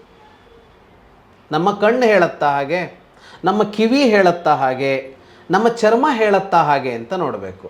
ಈಗ ನಮ್ಮ ಕಣ್ಣಿಗೆ ಎಲ್ಲರೂ ಸಮಾನರು. ಈ ಎಲ್ಲರೂ ಸಮಾನರು ಅಂದರೆ ಎಲ್ಲರೂ ಒಂದೇ ಅಳತೆಯಲ್ಲಿದ್ದಾರೆ ಅಂತಲ್ಲ, ಎಲ್ಲರೂ 6.2 ಇದ್ದಾರೆ ಅಂತ ಅರ್ಥನಾ? ಒಬ್ಬ 4 ಅಡಿ, ಒಂದು ಮಗು ಅದು 2 ಅಡಿ ಇರ್ಬೋದು, ಒಬ್ಬ 6 ಅಡಿ ಇದ್ದಾನೆ, ಒಬ್ಬ 6.5 ಅಡಿ ಇದ್ದಾನೆ. ಈಗ ಹೇಳಿ, ಉದ್ದ ಇರುವವರ ಗುಂಪು, ಕುಳ್ಳಗಿರುವವರ ಗುಂಪು, ದಪ್ಪ ಇರುವವರ ಗುಂಪು, ತೆಳುವಾಗಿರುವವರ ಗುಂಪು ಅಂತ ಪಂಗಡಗಳಿವೆಯಾ ಸೃಷ್ಟಿಯಲ್ಲಿ? ಸಹಜ ಇದ್ದೇ ಇದೆ, ಇರುತ್ತೆ. ಆಯಿತು, ಸೃಷ್ಟಿ ಅಂತ ಇದೆಯಲ್ಲ ಇದರಲ್ಲಿ ಗುಂಪುಗಳಿವೆಯಾ? ಇದೆ. ಮನುಷ್ಯ ಬೇರೆ, ಪ್ರಾಣಿ ಬೇರೆ, ಪಕ್ಷಿ ಬೇರೆ, ಮರಗಳು ಬೇರೆ, ಇದ್ದೇ ಇದೆಯಾ? ಆಯಿತು. ಪ್ರಾಣಿಗಳು ಅಂತ ಅಂದಾಗ ಪ್ರಾಣಿಗಳು ಅನ್ನೋದು ಒಂದೇ ಪಂಗಡವಾ? ಇಲ್ಲ. ಹುಲಿ ಬೇರೆ, ಸಿಂಹ ಬೇರೆ, ಜಿಂಕೆ ಬೇರೆ. ಆಯಿತು. ಹುಲಿ ಅಂದರೆ ಒಂದೇನಾ ಮತ್ತೆ ಪಂಗಡ? ಇಲ್ಲ ಇಲ್ಲ. ಆನೆ ಅಂದರೆ ಒಂದೇನಾ? ಇಲ್ಲ. ಆಫ್ರಿಕಾದ ಆನೆ ಬೇರೆ, ಭಾರತದ ಆನೆ ಬೇರೆ, ಅದ್ರ ಕಿವಿ ದೊಡ್ಡದು, ಇದ್ರ ಕಿವಿ ಚಿಕ್ಕದು, ವ್ಯಾಖ್ಯಾನಗಳು ಶುರುವಾಯ್ತಾ? ಸೃಷ್ಟಿ ಅಂತ ಬಂದಾಗಲೇ ಅದು ವೈವಿಧ್ಯವನ್ನು ಹೇಳುತ್ತೆ. ಸೃಷ್ಟಿ ಅಂದರೆ ವೈವಿಧ್ಯ. ವೈವಿಧ್ಯ ಅಂದರೆ ಏನು? ಹಲವು. ಭಗವಂತ ಮೊದಲು ಒಬ್ಬನೇ ಇದ್ದಂತೆ, ಉಪನಿಷತ್ತುಗಳು ಹೇಳ್ತವೆ. ಒಬ್ಬನೇ ಇದ್ದ, ಏನೂ ಇರಲಿಲ್ಲ ಇಲ್ಲಿ. ಅವನಿಗೆ ಬಹುಸ್ಯಾಂ ಪ್ರಜಾಯೇಯ ಅಂತ ಅನ್ನಿಸ್ತಂತೆ. ನಾನು ಬಹುವಾಗಬೇಕು, ಬಹುವಾಗಿ ಹುಟ್ಟಬೇಕು ಅಂತ ಅನ್ನಿಸ್ತಂತೆ. ಆಗ ಸೃಷ್ಟಿ ಮಾಡ್ದ ಅವನು. ಸೃಷ್ಟಿ ಮಾಡಿದಾಗ ಏನು ಮಾಡ್ದ ಅಂದರೆ, ಒಂದಿದ್ದಂತೆ ಇನ್ನೊಂದನ್ನು ಮಾಡಲಿಲ್ಲ ಅವನು. ವೈವಿಧ್ಯವೇ ಸೃಷ್ಟಿಯ ಧರ್ಮ. ಬಹುತ್ವ ಅಂತ ಇವತ್ತು ಮಾತಾಡ್ತೀವಲ್ಲ, ಬಹುತ್ವವೇ ಸೃಷ್ಟಿಯ ಧರ್ಮ. ಏಕತ್ವ ಅನ್ನೋದು ಇಡೀ ಸೃಷ್ಟಿ ಇಲ್ಲದ ಅದರ ಮೂಲವಾದ ಸ್ಥಿತಿಯನ್ನು ಹೇಳುತ್ತೆ. ಅದು ಸೃಷ್ಟಿಯ ರೂಪದಲ್ಲಿದೆ ಅಂತಂದರೆ ಅಲ್ಲಿರೋದು ಬಹುತ್ವ, ಅಲ್ಲಿರೋದು ವೈವಿಧ್ಯ. ವೈವಿಧ್ಯ ಅಂತ ಬಂದ ಕೂಡಲೇ ಏನಾಯಿತು? ಒಂದು ಇದ್ದಂತೆ ಇನ್ನೊಂದಿಲ್ಲ, ಒಂದಕ್ಕಿಂತ ಇನ್ನೊಂದು ಭಿನ್ನ ಅಂತ ಬಂತು. ಆ ಭಿನ್ನ ಅಂತ ಬಂದ ಕೂಡಲೇ ಆ ಭಿನ್ನವಾದ ವಸ್ತುಗಳಲ್ಲಿರುವ ಒಂದು ಸಾಮಾನ್ಯ ಅಂಶಗಳನ್ನಿಟ್ಟುಕೊಂಡು ಒಂದು ಗುಂಪು, ಇದೊಂದು ಗುಂಪು ಅಂತ ಮಾಡೋದನ್ನು ಮನುಷ್ಯ ಅಭ್ಯಾಸ ಮಾಡಿಕೊಂಡ. ಈಗ ಮನುಷ್ಯರಿದ್ದಾರಲ್ಲ, ಈ ಮನುಷ್ಯರಲ್ಲಿ ಎಷ್ಟು ತರಹದ ಗುಂಪುಗಳನ್ನು ವಿಜ್ಞಾನ ಗುರುತಿಸ್ತಾ ಇದೆ. ಮನುಷ್ಯನ ಮೂಲಭೂತವಾಗಿ ಈಗ ನೀವು ಚೈನೀಸು ಅಥವಾ ಈ ಕಡೆಯಲ್ಲಿ ಇಂಡಿಯನ್ಸು, ಆ ಕಡೆ ಯುರೋಪಿಯನ್ಸು, ಆಫ್ರಿಕನ್ಸು ಮೂಲ ಮನುಷ್ಯರ ತಳಿಗಳು ಅಂತ ಗುರುತಿಸ್ತಾ ಇವೆ ಅಲ್ವಾ?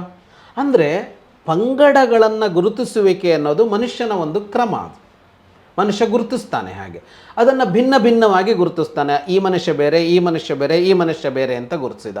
ಈ ಊರಿನವರು ಅಂತ ಈ ಎಲ್ಲ ಮನುಷ್ಯರು ಆದಮೇಲೆ ಈ ಊರಿನ ಜನ ಆ ಊರಿನ ಜನ ಅಂತ ಗುರುತಿಸಿದ. ಈ ದೇಶದ ಜನ ಆ ದೇಶದ ಜನ ಅಂತ ಗುರುತಿಸಿದ. ಪಂಗಡಗಳನ್ನು ನಾವು ಮಾಡ್ಕೊಂಡ್ವಿ. ಯಾಕೆ ಮಾಡ್ಕೊಂಡ್ವಿ? ಇಡೀ ಜಗತ್ತಲ್ಲಿ ಇಷ್ಟು ದೇಶಗಳಿವೆ, ಅದರೊಳಗೆ ರಾಜ್ಯಗಳಿವೆ, ಅದರೊಳಗೆ ಜಿಲ್ಲೆಗಳಿವೆ, ಅದರೊಳಗೆ ತಾಲೂಕುಗಳಿವೆ, ಅದರೊಳಗೆ ಗ್ರಾಮ ಪಂಚಾಯತ್ಗಳಿವೆ. ಅಲ್ಲ, ನಿಜವಾಗಿ ಇವೆಯಾ ಇವು ಅಂತ ಕೇಳಿದರೆ ಇಲ್ವಲ್ಲ. ಎಲ್ಲಿದೆ? ನಾವು ಗೆರೆ ಹಾಕ್ಕೊಂಡಿದ್ದೀವಿ ಅಲ್ವಾ? ಇಲ್ಲಿಗೆ ಈ ದೇಶ ಮುಗಿಯಿತು, ಇಲ್ಲಿಗೆ ಈ ರಾಜ್ಯ ಮುಗಿಯಿತು, ಇಲ್ಲಿಗೆ ಈ ಜಿಲ್ಲೆ ಮುಗಿಯಿತು ಅಂತ ಒಂದು ಗೆರೆಯನ್ನು ನಾವು ಹಾಕ್ಕೊಂಡಿದ್ದೀವಿ. ಯಾಕೆ ಹಾಕ್ಕೊಂಡಿದ್ದೀವಿ ಅಂದರೆ ನಮ್ಮ ಅನುಕೂಲಕ್ಕೆ ಹಾಕ್ಕೊಂಡಿದ್ದೀವಿ. ಜಗತ್ತಿನಲ್ಲಿ ಆ ದೇಶ ಈ ದೇಶ ಅಂತಲೇ ಇಲ್ಲ, ಇಡೀ ಜಗತ್ತು ಒಂದೇ, ಭೂಮಿ ಒಂದೇ. ಭೂಮಿ ಒಂದೇ ಅಂದರೆ ಬದುಕೋಕ್ಕಾಗಲ್ಲ. ವ್ಯವಸ್ಥೆ ಅಂತ ಮಾಡುವಾಗ ಏನಾಗುತ್ತೆ, ನಾವು ಅದನ್ನು ಪ್ರತ್ಯೇಕಿಸಿಕೊಂಡು ಆ ಗುಂಪು ಆ ಪಂಗಡ ಅದನ್ನೆಲ್ಲ ಮಾಡ್ಕೊಳ್ಬೇಕಾಗುತ್ತೆ. ವ್ಯವಸ್ಥೆಯ ಕ್ರಮ ಅದು, ವ್ಯವಸ್ಥೆಯ ಕ್ರಮ. ಸರ್ಕಾರಿ ನೌಕರರು ಅಂತ ಒಂದು ತಗೊಳ್ತೀವಿ. ಈಗ ಸರ್ಕಾರಿ ನೌಕರರು ಅನ್ನೋದು ಒಂದು, ಸರ್ಕಾರಿ ನೌಕರರು ಒಂದು ಅನ್ನೋದಾದ ಮೇಲೆ ಪಂಗಡ ಬರುತ್ತಾ ಬರಲ್ವ? ಅದರೊಳಗೆ ವಿಭಾಗ ಬರುತ್ತಾ ಬರಲ್ವ? ಅಂದರೆ ಬರುತ್ತೆ. KSRTC ಬೇರೆ, ಶಿಕ್ಷಕರು ಬೇರೆ, ಕಂದಾಯ ಇಲಾಖೆ ನೌಕರರು ಬೇರೆ, ಆರೋಗ್ಯ ಇಲಾಖೆ ನೌಕರರು ಬೇರೆ. ಅದೇನು ಪಂಗಡ ಬಂತು? ಪಂಗಡ ಏನೂ ಬರಲಿಲ್ಲ. ನಾವು ಗುರುತಿಸೋದಕ್ಕೆ ಸುಲಭವಾಗುವಂತೆ ಪಂಗಡಗಳನ್ನು ಮಾಡ್ಕೋತೀವಿ, ಸಣ್ಣ ಸಣ್ಣ ಘಟಕಗಳನ್ನು.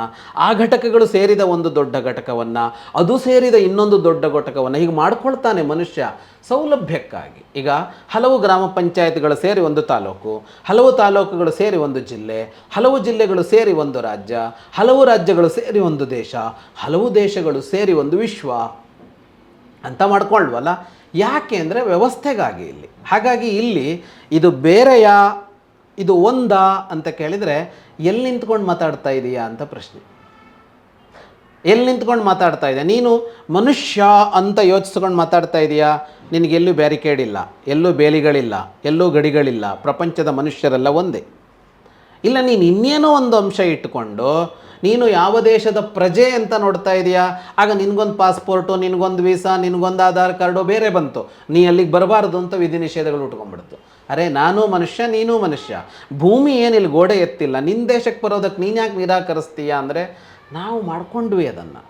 ನಾವ್ಯಾಕೆ ಮಾಡ್ಕೊಂಡ್ವಿ? ಅದು ತಪ್ಪ ಅಂದರೆ ತಪ್ಪಲ್ಲ, ಅದು ಬೇಕೇ ಬೇಕು. ಆದರೆ ಎಚ್ಚರಿಕೆ ಏನು ಬೇಕು ಅಂದರೆ ಅದಕ್ಕೊಂದು ಮಿತಿ ಬೇಕು. ಅದನ್ನು ಮಾಡಿಕೊಂಡಿದ್ದು ವ್ಯವಸ್ಥೆ ಸುಲಭ ಆಗಲಿ ಅಂತಲೇ ಹೊರತು ವ್ಯವಸ್ಥೆ ಸುಲಭ ಆಗಲಿ ಅಂತಲೇ ಹೊರತು ಗುಂಪನ್ನು ಹಾಗೆಯೇ ಉಳಿಸೋದಕ್ಕಲ್ಲ ಅಂತ. ಇನ್ನೊಂದು ಸುಲಭದ ಉದಾಹರಣೆ ಕೊಡ್ತೀನಿ. ಶಾಲೆ ಇದೆ, 1ನೇ ತರಗತಿ ಮಕ್ಕಳು, 2ನೇ ತರಗತಿ ಮಕ್ಕಳು, 3ನೇ ತರಗತಿ ಮಕ್ಕಳು, 4ನೇ ತರಗತಿ ಮಕ್ಕಳು, ಗುಂಪುಗಳು ಬಂತು, ಪಂಗಡಗಳು ಬಂತು. ಅಲ್ಲ, ಇವರೆಲ್ಲ ವಿದ್ಯಾರ್ಥಿಗಳಲ್ವಾ? ಹಾಂ, ಹೌದು, ಎಲ್ಲ ವಿದ್ಯಾರ್ಥಿಗಳು. ವಿದ್ಯಾರ್ಥಿಗಳು ಅಂತಂದಾಗ ಏಕತ್ವ ಇದೆ. ಆಯಾಯ ತರಗತಿ ಅಂತಂದಾಗ ಬೇರೆ ಬಂತು. ಮುಗೀತಾ? ಇಲ್ಲ. A section, B section, C section, ಯಾವುದರಲ್ಲಿ? ಅದೇ ತರಗತಿಯಲ್ಲಿ. ಇಲ್ಲಿ ಒಟ್ಟು ಏನು ಅಂದರೆ ಎಲ್ಲರೂ ಕಲಿಯೋದಕ್ಕೆ ಬಂದವರು, ಎಲ್ಲರೂ ವಿದ್ಯಾರ್ಥಿಗಳು. ಮತ್ತು ಎಲ್ಲರನ್ನೂ ಒಟ್ಟಿಗೆ ಕೂರಿಸ್ಕೊಂಡು ಪಾಠ ಮಾಡಿ ಆಗಲ್ಲ. ಯಾಕೆ? ಅವನು ಇಷ್ಟು ಕಲ್ತಿದ್ದಾನೆ, ಇವನಿಗೆ ಅದಕ್ಕಿಂತ ಜಾಸ್ತಿ ಗೊತ್ತಿದೆ, ಇವನಿಗೆ ಇದ್ರ ಮುಂದಿಂದು ಕಲಿಸ್ಬೇಕು. ಇವನಿಗೆ ಮುಂದಿಂದು ಕಲಿಸೋದಕ್ಕೆ ಹೋದರೆ ಅವನಿಗೆ ಅದು ಅರ್ಥ ಆಗೋಲ್ಲ. ಅವನಿಗೆ ಏನು ಬೇಕೋ ಅದು ಕಲಿಸಿದರೆ ಅದು ಇವನಿಗೆ ಕಲ್ತಾಗೋಗಿದೆ. ಹಾಗಿದ್ರೆ A section, B section, C section ಯಾಕೆ ಮಾಡ್ತೀರಿ? ಅಲ್ಲಿ ಸಮಾನವಾಗಿ ನೋಡಿ ಅಂದರೆ ಅಸಮಾನತೆಯ ವಿಷಯ ಅಲ್ಲ. ಒಂದು ತರಗತಿಯಲ್ಲಿ ಇಷ್ಟು ಸಂಖ್ಯೆಯ ವಿದ್ಯಾರ್ಥಿಗಳಿದ್ದರೆ ಕಲಿಸೋದು ಸುಲಭ. ಒಂದು 20 ಮಕ್ಕಳಿದ್ರೆ 200 ಮಕ್ಕಳು ಕೂತ್ಕೊಂಡ್ರೆ ಅವನೇನು ಅರ್ಥ ಮಾಡ್ಕೊಂಡ ಅಂತ ಗಮನಿಸೋಕ್ಕಾಗಲ್ಲ. ಹಾಗಾಗಿ ಗುಂಪು ಮಾಡ್ಕೋತೀವಿ. ಹೀಗೆ ಪಂಗಡಗಳು ಅನ್ನುವ ಒಂದು ವ್ಯವಸ್ಥೆ ಅದು ತಾತ್ಕಾಲಿಕವಾದ ವ್ಯವಸ್ಥೆ, ಅದು ಶಾಶ್ವತ ಅಲ್ಲ, ಅದು ಮೂಲ ಅಲ್ಲ, ಅದು ಒರಿಜಿನಲ್ ಅಲ್ಲ, ಅದು ಪೂರ್ಣವಾಗಿ ಅಸ್ತಿತ್ವದಲ್ಲಿ ಇರೋದೇ ಇಲ್ಲ. ನಾವು ಆಯಾ ವ್ಯವಸ್ಥೆ ಆಯಾ ಕಾಲಕ್ಕೆ ತಕ್ಕಂತೆ ಅದನ್ನು ಚಿಕ್ಕದೋ ದೊಡ್ಡದೋ ಏನೋ ಮಾಡ್ಕೊಳ್ತೀವಿ. ಆಂಧ್ರ ಪ್ರದೇಶ ಅಂತ ಒಂದು ರಾಜ್ಯ ಇತ್ತು, ಒಡೆದ್ರು. ಆಂಧ್ರ ಪ್ರದೇಶ, ತೆಲಂಗಾಣ ಅಂತ ಒಡೆದ್ರು ಅಲ್ವಾ? ಹೀಗೆ ಎಷ್ಟೋ ರಾಜ್ಯಗಳನ್ನು ಹೊಡಿತಾ ಇದ್ದಾರೆ. ಈಗ ಮೊದಲದು ಒಂದೇ ಇತ್ತು, 2 ಆಯಿತು, ಇನ್ನೂ ಹೊಡಿಬೋದು. ಇನ್ಯಾವುದೋ ಕಾಲ ಬಂದಾಗ 4 ಜಿಲ್ಲೆಗೆ ಒಂದು ರಾಜ್ಯ ಬೇಕು ಅಂತ ಯೋಚನೆ ಮಾಡ್ಬೋದು. ಈಗ ಯಾಕೆ ಹಾಗೆ ಯೋಚನೆ ಮಾಡ್ತಾ ಇದ್ದಾರೆ? ರಾಜ್ಯಗಳು ಸಣ್ಣ ಆಗಬೇಕು ಅಂತ ಕೇಳಿದರೆ ಆಡಳಿತ ಸುಲಭ. ದೊಡ್ಡದು ವಿಶಾಲವಾಗಿದ್ದಾಗ ನಿಮ್ಗೆ ಅಷ್ಟು ಜನಕ್ಕೆ ಸೌಕರ್ಯ ಒದಗಿಸೋದು ಕಷ್ಟ. ಹಾಗೆ ಆಯಾಯ ಕಾಲದಲ್ಲಿ ಮಾಡ್ಕೊಂಡಿದ್ದು ಒಡಿಬೋದು, ಸೇರಬಹುದು, ಅದೆಲ್ಲ ಯಾವಾಗಲೂ ಮಾಡ್ಕೋಬೋದು ಅದನ್ನು. ಹೀಗೆ ಪಂಗಡಗಳು ಅಂತ ಬಂದ ಕೂಡಲೇ ಅದು ಅಸಮಾನತೆಯನ್ನು ಹೇಳೋದಿಲ್ಲ ಅಂತ. ಇಷ್ಟೆಲ್ಲ ಮಾತಾಡ್ತಾ ಇರೋದು ಪಂಗಡಗಳ ಹೆಸರಲ್ಲಿ ಅಸಮಾನತೆಯ ಮಾತುಗಳು ಬಂದಿಲ್ಲ ಅಂತಲ್ಲ. ಅಸಮಾನತೆಯನ್ನು ಮಾಡೋಕೆ ಹೋಗಿಲ್ವ ಮನುಷ್ಯ ಅಂದರೆ ಆಗಲ್ಲ ಅರ್ಥ. ನಾನು ಈ ರಾಜ್ಯದವನು ಶ್ರೇಷ್ಠ, ಆ ರಾಜ್ಯದವನು ಕನಿಷ್ಠ, ಈ ದೇಶದವನು ಶ್ರೇಷ್ಠ, ಆ ದೇಶದವನು ಕನಿಷ್ಠ ಅಂತ ಜನ ಯೋಚನೆ ಮಾಡ್ತಾ ಇಲ್ವಾ? ದೇಶಗಳಿಗೆ ಅಹಂಕಾರ ಇಲ್ವಾ? ಖಂಡಗಳಿಗೆ ಅಹಂಕಾರ ಇಲ್ವಾ? ಅಮೇರಿಕಕ್ಕೇನು ಕಡಿಮೆ ಅಹಂಕಾರ ಇದೆಯಾ? ಯುರೋಪಿಯನ್ಸಿಗೇನು ಕಡಿಮೆ ಅಹಂಕಾರ ಇತ್ತಾ? ಇವತ್ತು ಸ್ವಲ್ಪ ಇಳಿದಿರ್ಬೋದು. ಈ ಅಹಂಕಾರಗಳೆಲ್ಲರಿಗೂ ಇರುತ್ತೆ. ಭಾರತದಲ್ಲೇ ತಗೊಂಡ್ರು ಯಾವುದ್ಯಾವುದೋ ರಾಜ್ಯದಲ್ಲಿ ಭಾರಿ ಅಹಂಕಾರ ಇರುತ್ತೆ, ನಾವು ಭಾಳ ಬುದ್ಧಿವಂತರು ಅಂತೆಲ್ಲ ಇರುತ್ತಲ್ವಾ? ಹೀಗೆಲ್ಲ ಬರೋಲ್ವಾ ಅಂದರೆ ಬರುತ್ತೆ. ಮನುಷ್ಯ ನೀವು ಏನನ್ನು ಮಾಡಿಕೊಂಡ್ರು, ನಾವು ಹಿಂದೊಂದು ಪ್ರಶ್ನೆಗೆ ಉತ್ತರ ಕೊಡುವಾಗ ಮಾತಾಡ್ಕೊಂಡ್ವಲ್ಲ, ದುರುಪಯೋಗ ಮಾಡಿಯೇ ಮಾಡ್ಕೋತಾನೆ ಮನುಷ್ಯ. ಏನು ಕೊಟ್ಟರೂ ದುರುಪಯೋಗ ಮಾಡ್ಕೋತಾನೆ ಮನುಷ್ಯ. ಹಾಗೆ ಒಂದು ವ್ಯವಸ್ಥೆಗಾಗಿ ಅಂತ ಮಾಡಿಕೊಂಡ ಪಂಗಡಗಳನ್ನು, ಭೇದಗಳನ್ನು, ಅಂತರ್ಭೇದಗಳನ್ನು ಅಂದರೆ ಒಳಭೇದಗಳನ್ನು, ಯಾರೋ ಶ್ರೇಷ್ಠ, ಯಾರೋ ಕನಿಷ್ಠ, ಯಾರೋ ಮೇಲು, ಯಾರೋ ಕೀಳು ಅನ್ನೋದಕ್ಕೆ ಮನುಷ್ಯ ಕಾಲಗಳಲ್ಲಿ ಆಯಾಯ ಶತಮಾನಗಳಲ್ಲಿ ಸಹಸ್ರಮಾನಗಳಲ್ಲೆಲ್ಲ ಬಳಸಿಲ್ವ ಅಂದರೆ ಬಳಸಿದಾನೆ, ಬಳಸ್ತಾನೆ ಕೂಡ. ಮನುಷ್ಯ ಇರೋದೇ ಹಾಗೆ. ಹಾಗಾಗಿಯೇ ಅವೆಲ್ಲ ಇರುವ ಹೊತ್ತಿನಲ್ಲಿ ಹಾಗಲ್ಲ ಅದು ಅಂತ ಹೇಳೋದಕ್ಕೆ ಇಷ್ಟಾರು ಸಾಹಿತ್ಯಗಳನ್ನು ನಮ್ಮವರು ಸೃಷ್ಟಿ ಮಾಡಿಟ್ರು. ಕಾಲ ಹೋಗ್ತಾ ಹೋಗ್ತಾ ನೀನು ತಪ್ಪು ಗ್ರಹಿಕೆಯಲ್ಲಿ ಹೋಗಿಬಿಡ್ತಿ ಅನ್ನೋದಕ್ಕಾಗಿಯೇ ಉಪನಿಷತ್ತೋ ವೇದವೋ ಮುಂದೆ ಬಂದ ಎಷ್ಟೋ ಸಂತರಗಳ ಮಾತುಗಳಿವೆ. ಎಷ್ಟೆಷ್ಟೋ ಸಮಾಜ ಸುಧಾರಕರು ಮಧ್ಯೆ ಬರ್ತಾರೆ, ಅವರು ಅದು ಹಾಗಲ್ಲ ಅಂತ ಹೇಳ್ತಾರೆ. ಈಗ ಸನಾತನ ಧರ್ಮ ಅನ್ನೋದು ಎಷ್ಟೋ ಕಾಲದಿಂದ ಇದೆಯಲ್ಲ, ಮಧ್ಯದಲ್ಲಿ ಎಷ್ಟು ಜನ ಅದನ್ನು ಬಂದು ಅದಕ್ಕೆ ವ್ಯಾಖ್ಯಾನ ಕೊಟ್ಟರು. ಶಂಕರಾಚಾರ್ಯರು ಬಂದರು, ಮಧ್ವಾಚಾರ್ಯರು ಬಂದರು, ರಾಮಾನುಜಾಚಾರ್ಯರು ಬಂದರು, ಅಥವಾ ಬಸವೇಶ್ವರಾದಿಗಳು ಬಂದರು, ಬುದ್ಧ ಬಂದ, ಮಹಾವೀರ ಬಂದ, ಎಷ್ಟೋ ಜನ ಬಂದ. ಅದರಲ್ಲಿ ಹಲವರು ನಿಮ್ಮದಕ್ಕೆ ಸೇರಿದ್ದಲ್ಲ, ನಮ್ಮದು ಬೇರೆ ಅಂತೆಲ್ಲ ಹೇಳ್ಕೊಳ್ತಾ ಇದ್ದಾರೆ. ಇರಲಿ. ಆದರೆ ಹೀಗೆ ನಡುವೆ ಬಂದು ಇವರೆಲ್ಲ ಏನು ಮಾಡ್ತಾ ಇದ್ದಾರೆ ಅಂದರೆ, ನೀನು ಇವತ್ತು ಯಾವ ಅರ್ಥ ಮಾಡ್ಕೊಂಡು ಇದನ್ನು ಆಚರಿಸ್ತಾ ಇದೆಯೋ ಇದಕ್ಕಿದು ಅರ್ಥ ಅಲ್ಲ, ನೀನು ತಪ್ಪಾಗಿ ಭಾವಿಸಿದ್ದಿ ಅಂತ ಹೇಳಿ ಅದನ್ನು ತಿದ್ದುತ್ತಾರೆ. ಕೃಷ್ಣ ಅರ್ಜುನನಿಗೆ ಭಗವದ್ಗೀತೆ ಉಪದೇಶ ಮಾಡ್ತಾನಲ್ಲ, ಆಗ ಅವನು ಹೇಳ್ತಾನೆ ಏನು ಅಂದರೆ, ಇಮಂ ವಿವಸ್ವತೆ ಯೋಗಂ ಪ್ರೋಕ್ತವಾನ್ ಅಹಮವ್ಯಯಂ. ಈ ಯೋಗ ವಿದ್ಯೆಯನ್ನು ನಾನು ಸೂರ್ಯನಿಗೆ ಹೇಳಿದ್ದೆ ಸೃಷ್ಟಿಯ ಆರಂಭದಲ್ಲಿ. ಆದರೆ ಸ ಕಾಲೇ ನೇಹ ಮಹತ ಯೋಗೋ ನಷ್ಟಃ ಪರಂತಪ. ಕಾಲ ಕಳೆದಂತೆ ಆ ಯೋಗ ವಿದ್ಯೆ ನಷ್ಟವಾಗಿ ಹೋಯಿತು, ಕಾಣೆಯಾಗಿ ಹೋಯ್ತು. ಅದನ್ನು ನಾನಿವತ್ತು ನಿನಗೆ ಮತ್ತೆ ಹೇಳಿದೆ ಅಂತ ಕೃಷ್ಣ ಹೇಳ್ತಾನೆ ಅರ್ಜುನನಿಗೆ. ಏನಾಗತ್ತೆ, ಮನುಷ್ಯ ಬದುಕು ಮಾಡ್ತಾ ಹೋಗ್ತಾ ತಪ್ಪು ಗ್ರಹಿಕೆಗಳನ್ನು ಅಥವಾ ಉದ್ದೇಶಪೂರ್ವಕವಾಗಿಯೇ ತಪ್ಪನ್ನು ಮಾಡೋದನ್ನು ಅಭ್ಯಾಸ ಮಾಡ್ಕೊಳ್ತಾನೆ. ಯಾಕೆ ಅಂದರೆ ನನಗೇನು ಅನುಕೂಲ ಅಂತ ನೋಡೋಕೆ ಹೋಗ್ತಾನೆ ಅವನು, ನನಗೇನು ಸೌಕರ್ಯ ಅಂತ ನೋಡೋಕೆ ಹೋಗ್ತಾನೆ ಅವನು. ಹಾಗಾದಾಗ ಏನಾಗುತ್ತೆ, ವ್ಯಾಖ್ಯಾನಗಳು, ನೀವು ಇನ್ನೊಂದು ಪ್ರಶ್ನೆಗೆ ಕೇಳಿದ್ರಲ್ಲ, ವ್ಯಾಖ್ಯಾನಗಳು ಬದಲಾಗಿ ಬಿಡುತ್ತೆ. ಅಂದರೆ ಅದನ್ನು ಇನ್ಯಾವುದೋ ತರಹದಲ್ಲಿ ಅರ್ಥ ಮಾಡ್ಕೊಳ್ತಾ ಹೋಗ್ತಿರುತ್ತಲ್ಲ, ಆಗ ಬಂದದ್ದು ಹಾಗಲ್ಲ ಅಂತ ಹೇಳುವ ಮಹಾತ್ಮರು ಹುಟ್ಟಿಕೊಳ್ತಾರೆ, ಎಲ್ಲ ಕಾಲಘಟ್ಟದಲ್ಲೂ ಹುಟ್ಟಿಕೊಳ್ತಾರೆ. ಹಳೆಯ ಕೃತಿಗಳು ಅದನ್ನು ಮತ್ತೆ ಮತ್ತೆ ಹೇಳ್ತವೆ ಅದು ಹಾಗಲ್ಲ ಅಂತ.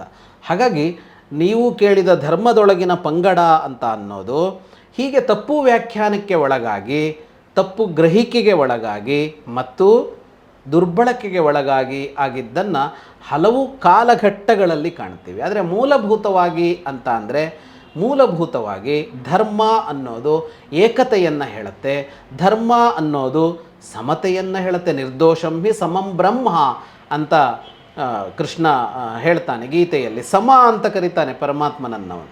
ಭಗವಂತ ಯಾರು ಅಂದ್ರೆ ಅವನ ಹೆಸರೇ ಸಮ ಅಂತ. ನಮೇ ದ್ವೇಷೋಸ್ತಿ ನ ಪ್ರಿಯ ಅಂತ ಕೃಷ್ಣನದ್ದೇ ಮಾತು. ನನಗೆ ಯಾರ ಬಗ್ಗೆ ದ್ವೇಷವೂ ಇಲ್ಲ, ಯಾರ ಬಗ್ಗೆ ಪ್ರೀತಿಯೂ ಇಲ್ಲ, ಇದು ಸಮತೆ ಅಂತ. ಇಂತಹ ಸಮಭಾವವೇ ಸನಾತನ ಧರ್ಮದ ಮೂಲ ಆಶಯವಾಗಿರುವಂಥದ್ದು. ಹಾಗಾಗಿ ಅಲ್ಲಿ ಭಿನ್ನತೆ ಅನ್ನೋದಿಲ್ಲ. ವ್ಯವಸ್ಥೆ ಅಂತ ಮಾಡಿಕೊಂಡು ಬಂದಾಗ ಅಲ್ಲಿ ಕೂಡ ಆ ವ್ಯವಸ್ಥೆಯಲ್ಲಿ ಬರುವ ಭಿನ್ನತೆಗಳನ್ನು, ಪಂಗಡ ಭೇದಗಳನ್ನು, ಗುಂಪುಗಳನ್ನು ಎಲ್ಲಿಯವರೆಗೆ ಭಾವಿಸಬೇಕು, ಯಾವುದಾದ ಮೇಲೆ ಅದಲ್ಲ ಅನ್ನೋದು ನಮಗೆ ಚೆನ್ನಾಗಿ ಗೊತ್ತಿರಬೇಕಾಗತ್ತೆ ಅಂತ ಹಲವು ಉದಾಹರಣೆಗಳ ಮೂಲಕ ಹೇಳಿದ್ನಲ್ಲ, ಅದನ್ನೇ ಅಂತ. ನಾನು ಮನುಷ್ಯ ಅಂತಂದಾಗ ಇಡೀ ಜಗತ್ತು ಒಂದೇ, ನಾನು ಈ ದೇಶದವನು ಅಂತ ಅಂದಾಗ ಆ ದೇಶಕ್ಕೆ ಈ ದೇಶಕ್ಕೆ ಒಂದು ಮಧ್ಯ ಬಂತು. ಆದರೆ ಎಷ್ಟಿರಬೇಕು ಅದು? ಆ ದೇಶದವರೆಲ್ಲ ಬದುಕಿಯೇ ಇರಬಾರದು, ಆ ದೇಶದವರನ್ನೆಲ್ಲ ಕೊಂದು ಬಿಡಬೇಕು ಅಂತ ಈ ದೇಶದವನು ಯೋಚನೆ ಮಾಡೋದಕ್ಕೋದ್ರೆ ಅಲ್ಲಿ ನಾವು ಮಧ್ಯದಲ್ಲಿ ಹಾಕಿಕೊಂಡ ಗೋಡೆ ತಪ್ಪು ಅಂತ ಅರ್ಥ ಆಗ. ಆದರೆ ಅದು ಇಲ್ಲದೇ ಇದ್ದರೆ ಇಡೀ ಜಗತ್ತನ್ನು ಆಳೋಕ್ಕಾಗೋಲ್ಲ. ಅಂದರೆ ಆಳೋದು ಅಂದ್ರೇನು, ವ್ಯವಸ್ಥಿತವಾಗಿ ನಡೆಸ್ಕೊಳ್ಳೋದಕ್ಕಾಗೋಲ್ಲ. ಹೇಗಿರಬೇಕು ಅಂದರೆ, ನಾನೂ ಮನುಷ್ಯ, ನಾನು ಚೆನ್ನಾಗಿರಬೇಕು, ಪಕ್ಕದ ದೇಶದವನು ಚೆನ್ನಾಗಿರಬೇಕು, ಅವನು ಮನುಷ್ಯ ಅನ್ನೋ ತರಹದಲ್ಲಿ ಹೋದಾಗ ಬಂದ ಪಂಗಡಗಳು ನಮ್ಮ ವ್ಯವಸ್ಥೆಗೆ ಪೂರಕವಾಗುತ್ತವೆ.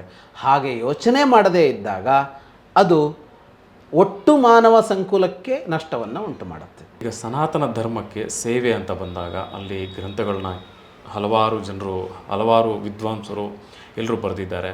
ಹಾಗೂ ಭಜನೆಗಳು ಅಂತ ಬಂದಾಗ ಅದರ ಕುರಿತಾಗಿ ಹಲವಾರು ಜನ ಹೇಳಿದ್ದಾರೆ. ಈ ಜಾನಪದದಲ್ಲೂ ಕೂಡ ಸನಾತನ ಧರ್ಮ ಸೇವೆ ಅನ್ನೋದು ಕೂಡ ಬಂದಿದೆ. ಈಗ ಪ್ರಸ್ತುತ ಪ್ರೆಸೆಂಟ್ ಸಿಚುವೇಷನಲ್ಲಿ ನಾವು ಸನಾತನ ಧರ್ಮಕ್ಕೆ ಸೇವೆ ಮಾಡಬೇಕು ಅಂದರೆ ಯಾವ ರೀತಿ ಮಾಡಬೇಕು ಸರ್? ಏನು ಮಾಡಬೇಕು? ಕೆಲವು ಸೂತ್ರಗಳನ್ನು ಅಳವಡಿಸ್ಕೊಳ್ಬೇಕು. ಮೊದಲನೆಯದ್ದು ಅರಿ ಅಂತ. ಮೊದಲು ಅವನ ಧರ್ಮವನ್ನು ಅರ್ಥ ಮಾಡಿಕೊಳ್ಬೇಕು. ಸಮಸ್ಯೆ ಎಲ್ಲಿದೆ ಅಂತ ಅಂದರೆ, ಧರ್ಮ ಏನು ಅಂತ ಅರ್ಥ ಮಾಡ್ಕೊಳ್ಳೋದೇನೆ ನಾವು ಮುಂದುವರಿತಾ ಇದ್ದೀವಿ. ಇದು ಧರ್ಮ ಅನ್ನುವ ಅಭಿಮಾನ ಇದೆ ನಮಗೆ, ಈ ಧರ್ಮದ ಮೇಲೆ ಪ್ರೀತಿ ಇದೆ, ಈ ಧರ್ಮವನ್ನು ಉಳಿಸ್ಕೊಳ್ಬೇಕು ಅಂತ ಇದೆ. ಇವೆಲ್ಲವೂ ಸರಿ. ಆದರೆ ಮೊದಲ ಹೆಜ್ಜೆ ಯಾವುದು ಅಂದರೆ, ನಾವು ಅದನ್ನು ಅರ್ಥ ಮಾಡ್ಕೋಬೇಕು, ತಿಳಿದುಕೊಳ್ಬೇಕು. ಈ ತಿಳಿದುಕೊಳ್ಳುವುದೇ ನಿಜವಾದ ಮೊದಲ ಸನಾತನ ಧರ್ಮದ ಸೇವೆ ಅಂತ ಕರಿತೀನಿ ನಾನು. ಯಾಕೆ ಅಂತ ಅಂದರೆ, ನೀವು ಸರಿಯಾಗಿ ಅರ್ಥ ಮಾಡಿಕೊಳ್ಳದೇ ಇದ್ದರೆ ಏನನ್ನು ಉಳಿಸಬೇಕು ಅದನ್ನು ಉಳಿಸಲಾರಿರಿ ಅಂತ. ಏನನ್ನು ಉಳಿಸಬೇಕು ಅಂತ ಗೊತ್ತಿರಬೇಕಲ್ವಾ. ಈಗ ಆಪ್ರೇಷನ್ ಮಾಡ್ತಾನೆ, ಶಸ್ತ್ರಕ್ರಿಯೆ ಮಾಡ್ತಾನೆ ಡಾಕ್ಟ್ರು, ವೈದ್ಯರು. ಏನನ್ನು ಉಳಿಸಬೇಕು ಅಂತ ಗೊತ್ತಿದೆ ಅವನಿಗೆ. ನಾವು ಕೊಯ್ದರೆ ವ್ಯಕ್ತಿ ಸತ್ತೋಗ್ತಾನೆ, ಡಾಕ್ಟ್ರು ಕೊಯ್ದರೆ ಸತ್ತೋಗಲ್ಲ, ಬದುಕ್ತಾನೆ, ಸಾಯುವವನು. ವ್ಯತ್ಯಾಸ ಏನು ಅಂತ ಕೇಳಿದರೆ, ಅವನಿಗೆ ಏನನ್ನು ಉಳಿಸಬೇಕು ಅಂತ ಗೊತ್ತಿದೆ, ನಮಗೆ ಗೊತ್ತಿಲ್ಲ. ಹೀಗೆ ಅರಿಯದೇ ಉಳಿಸ್ತೀವಿ ಅಂತ ಹೋದರೆ, ಉಳಿಸೋದಕ್ಕೆ ಹೋಗೋದು ಅನ್ನೋದು ಸ್ವಾಗತಾರ್ಹವಾದದ್ದಾದರೂ ನೀನು ಏನನ್ನು ಉಳಿಸ್ಬೇಕು ಅದನ್ನು ಉಳಿಸದೆ ಪೇಷಂಟ್ ಸತ್ತೋಗಾಗೋ ಆಗ್ಬಿಡ್ಬೋದು. ಹಾಗಾಗಿ ಮೊದಲು ಸೇವೆ ಏನು ಅಂತ ಕೇಳಿದರೆ, ನಾನು ಹೇಳೋದು ಧರ್ಮವನ್ನು ಸರಿಯಾಗಿ ಅರ್ಥ ಮಾಡ್ಕೊಳ್ಳಿ. ಇದು ನಮ್ಮ ಮೊದಲ ಸೇವೆ. ಎರಡನೆಯದ್ದೇನು ಅಂತ ಕೇಳಿದರೆ, ಈಗ ಧರ್ಮ ಉಳಿಯೋದು ಎಲ್ಲಿ ಅನ್ನೋದು ಪ್ರಶ್ನೆ. ಈಗ ಸೇವೆ ಯಾಕೆ ಮಾಡಬೇಕು ಧರ್ಮಕ್ಕೆ ಅಂದರೆ, ಧರ್ಮ ರಕ್ಷಣೆಗಾಗಿ, ಧರ್ಮವನ್ನು ಉಳಿಸೋದಕ್ಕಾಗಿ. ಸೇವೆ ಅಂದರೆ ಅದೇನೆ, ಅದು ಉಳಿಬೇಕು ಅಂತ. ಅದು ಉಳಿಬೇಕು ಅಂತಂದರೆ ಏನು? ಅದು ಉಳಿಯೋದು ಆಚರಣೆಯಲ್ಲಿ. ಒಂದು ತತ್ವ ಇದೆ, ಒಂದು ಸಿದ್ಧಾಂತ ಇದೆ ಅಂದರೆ ಅದು ಆಚರಣೆಗೆ ಬಂದಾಗ ಮಾತ್ರ ಉಳಿಯುತ್ತೆ, ಇಲ್ಲದೇ ಅದು ಉಳಿಯೋಲ್ಲ, ಅದಕ್ಕೆ ಅಸ್ತಿತ್ವ ಇರೋದಿಲ್ಲ ಅದು. ಹಾಗಾಗಿ ಅರಿ ಅಂತ ಆದಮೇಲೆ ಏನು ಅಂದರೆ ಆಚರಿಸು ಅಂತ. ಅರಿತುಕೊಂಡು ಆಚರಿಸಬೇಕು. ಆಚರಿಸಿದ ಮೇಲೆ ಮೂರನೆಯದ್ದೇನೆಂದರೆ ಆನಂದಿಸು ಅಂತ. ಯಾಕೆಂದರೆ ಈ ಇಡೀ ಧರ್ಮ ಒಂದೇ ಅಂಶವನ್ನು ಹೇಳ್ತಾ ಇರೋದು, ಆನಂದ ಪಡು ಅಂತ, ಆನಂದವಾಗಿ ಬದುಕು ಅಂತ. ನೀನು ಅರ್ಥ ಮಾಡ್ಕೊಂಡಿದ್ದಿ, ಆಚರಿಸ್ತಾ ಇದ್ದಿ, ನಿನಗೆ ನೆಮ್ಮದಿ ಇಲ್ಲ ಅಂತಾದರೆ, ನಿನ್ನ ಮನಸ್ಸಿಗೆ ಒಂದು ತಂಪಿಲ್ಲ ಅಂತಾದರೆ, ನೀನು ಖುಷಿ ಪಡೋದಿಲ್ಲ ಅಂತಂದರೆ ನೀನು ಧರ್ಮವನ್ನು ಉಳಿಸಿಲ್ಲ ಅಂತ ಅರ್ಥ. ಅದಾದ ಮೇಲೆ ಈ ಆನಂದಕ್ಕೆ, ಈ ಅರಿವಿಗೆ, ಈ ಆಚರಣೆಗೆ ತೊಡಕಾಗುತ್ತೆ ಅಂತ ಬಂದಾಗ ಉಳಿಸು ಅನ್ನುವ ಮಾತು ಬಂತು. ಅರಿ, ಆಚರಿಸು, ಆನಂದಿಸು ಅಂತ ಆದಮೇಲೆ ಉಳಿಸು ಅಂತ ಅನ್ನೋದು ಬಂತು. ಏನು ಉಳಿಸಬೇಕು ಅಂತ ಅಂದರೆ, ಈ ಸಂತೋಷವನ್ನು ಯಾವುದಾದರೂ ಒಂದು ಶಕ್ತಿ, ಒಂದು ವ್ಯವಸ್ಥೆ, ಒಂದು ಸಮೂಹ ಇಲ್ಲದಂತೆ ಮಾಡೋದಕ್ಕೆ ಹೊರಟಿದೆಯಾ, ಆಗ ಇದನ್ನು ಇರುವಂತೆ ಮಾಡಬೇಕಷ್ಟೇ, ಇರುವಂತೆ ಮಾಡಬೇಕು. ಈಗ ಸೀತೆಯನ್ನು ರಾವಣ ಕದ್ದೊಯ್ದ. ಸೀತೆಯನ್ನು ರಾವಣ ಕದ್ದೊಯ್ದಿದ್ದರಿಂದಾಗಿ ಏನಾಯಿತು ಅಂದರೆ ಏನು ಹೇಳಬೇಕು ಅಂದರೆ, ನೆಮ್ಮದಿ ಹೋಯಿತು, ಸಂತೋಷ ಹೋಯಿತು. ಯಾರ ಸಂತೋಷ ಹೋಯಿತು? ರಾಮನ ಸಂತೋಷ ಹೋಯಿತು, ಸೀತೆಯ ಸಂತೋಷ ಹೋಯಿತು, ಲಕ್ಷ್ಮಣನ ಸಂತೋಷ ಹೋಯಿತು. ಈ ಸಂತೋಷವನ್ನು ಉಳಿಸಬೇಕು, ಆನಂದವನ್ನು ಉಳಿಸಬೇಕು. ಆ ಉಳಿಸಬೇಕು ಅಂತಂದಾಗ ಏನಾಯಿತು? ರಾವಣನ ಜೊತೆಗೆ ವ್ಯವಹರಿಸಬೇಕಾಗಿ ಬಂತು. ಏನಂತ? ಅವನ ಜೊತೆಗೆ ಯುದ್ಧ ಆಯಿತು. ಆದರೆ ಯುದ್ಧಕ್ಕಿಂತ ಮೊದಲು ರಾಮ ಏನು ಮಾಡ್ದ? ಸಂಧಾನಕ್ಕೆ ಕಳಿಸ್ತಾನೆ ಅಂಗದನನ್ನು. ಸೀತೆಯನ್ನು ಬಿಟ್ಟುಕೊಡು, ನಿನ್ನಷ್ಟಕ್ಕೆ ನೀನೂ ಸುಖವಾಗಿ ಬದುಕು, ನಾವು ಸುಖವಾಗಿ ಬದುಕುತ್ತೀವಿ. ಸಿದ್ಧನಾಗಲಿಲ್ಲ ಅಂತಂದಾಗ ಏನಾಯಿತು? ಸಂಘರ್ಷಕ್ಕೆ ಇಳಿಯಬೇಕಾಯಿತು. ಹಾಗಾಗಿ ಉಳಿಸೋದು ಅಂದರೆ ಏನು? ಯಾರನ್ನೋ ಸಂಹರಿಸೋದಲ್ಲ ಉಳಿಸೋದು ಅಂದರೆ. ಇದು ಹಾಳಾಗದಂತೆ ನೋಡ್ಕೋಬೇಕು.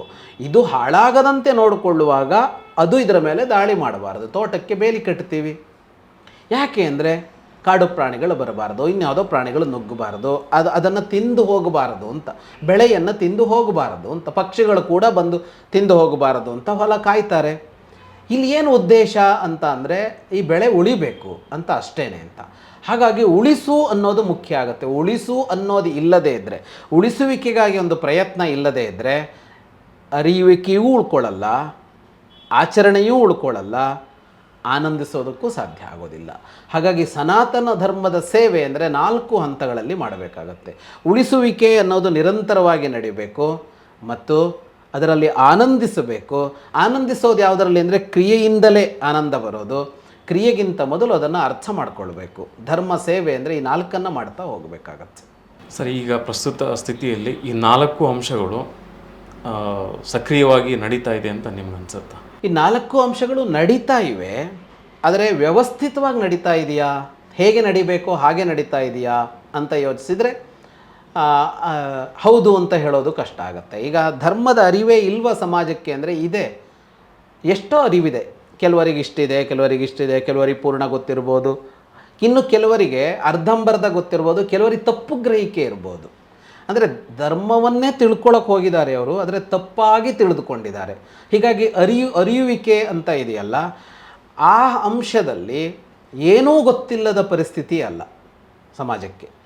ಗೊತ್ತಿದೆ, ಗೊತ್ತಿಲ್ಲ ಅನ್ನೋದರ ಥರ ನಡೀತಾ ಇದೆ. ಆದರೆ ನಾವಿವತ್ತು ಧರ್ಮವನ್ನು ಉಳಿಸ್ಕೊಳ್ಬೇಕು ಅಂದರೆ ಮೊಟ್ಟ ಮೊದಲು ಮಾಡಬೇಕಾಗಿರೋದು ಏನನ್ನ ಅಂದರೆ, ಧರ್ಮ ಯಾವುದು, ಧರ್ಮ ಏನು, ಧರ್ಮದ ಆಶಯ ಏನು, ಧರ್ಮದ ಉದ್ದೇಶ ಏನು ಅನ್ನೋದನ್ನು ಸರಿಯಾಗಿ ಅರ್ಥ ಮಾಡಿಸುವ ಕೆಲಸವನ್ನು ಮಾಡಬೇಕಾಗಿದೆ. ಈಗ ನಿಮ್ಮ ಸಂಸ್ಥೆಗಳೆಲ್ಲ ಮಾಡ್ತಾ ಇರೋದು ಅಂಥ ಕೆಲಸಗಳನ್ನು. ಯಾಕೆ? ಈಗ ಧರ್ಮರಕ್ಷಣೆ ಅಂದರೆ ಹಲವರಿಗೆ ಧರ್ಮದ ಸೇವೆ, ಧರ್ಮರಕ್ಷಣೆ ಅಂದರೆ ಬೇರೆ ಬೇರೆ ಯೋಚನೆಗಳು ಬರುತ್ತೆ.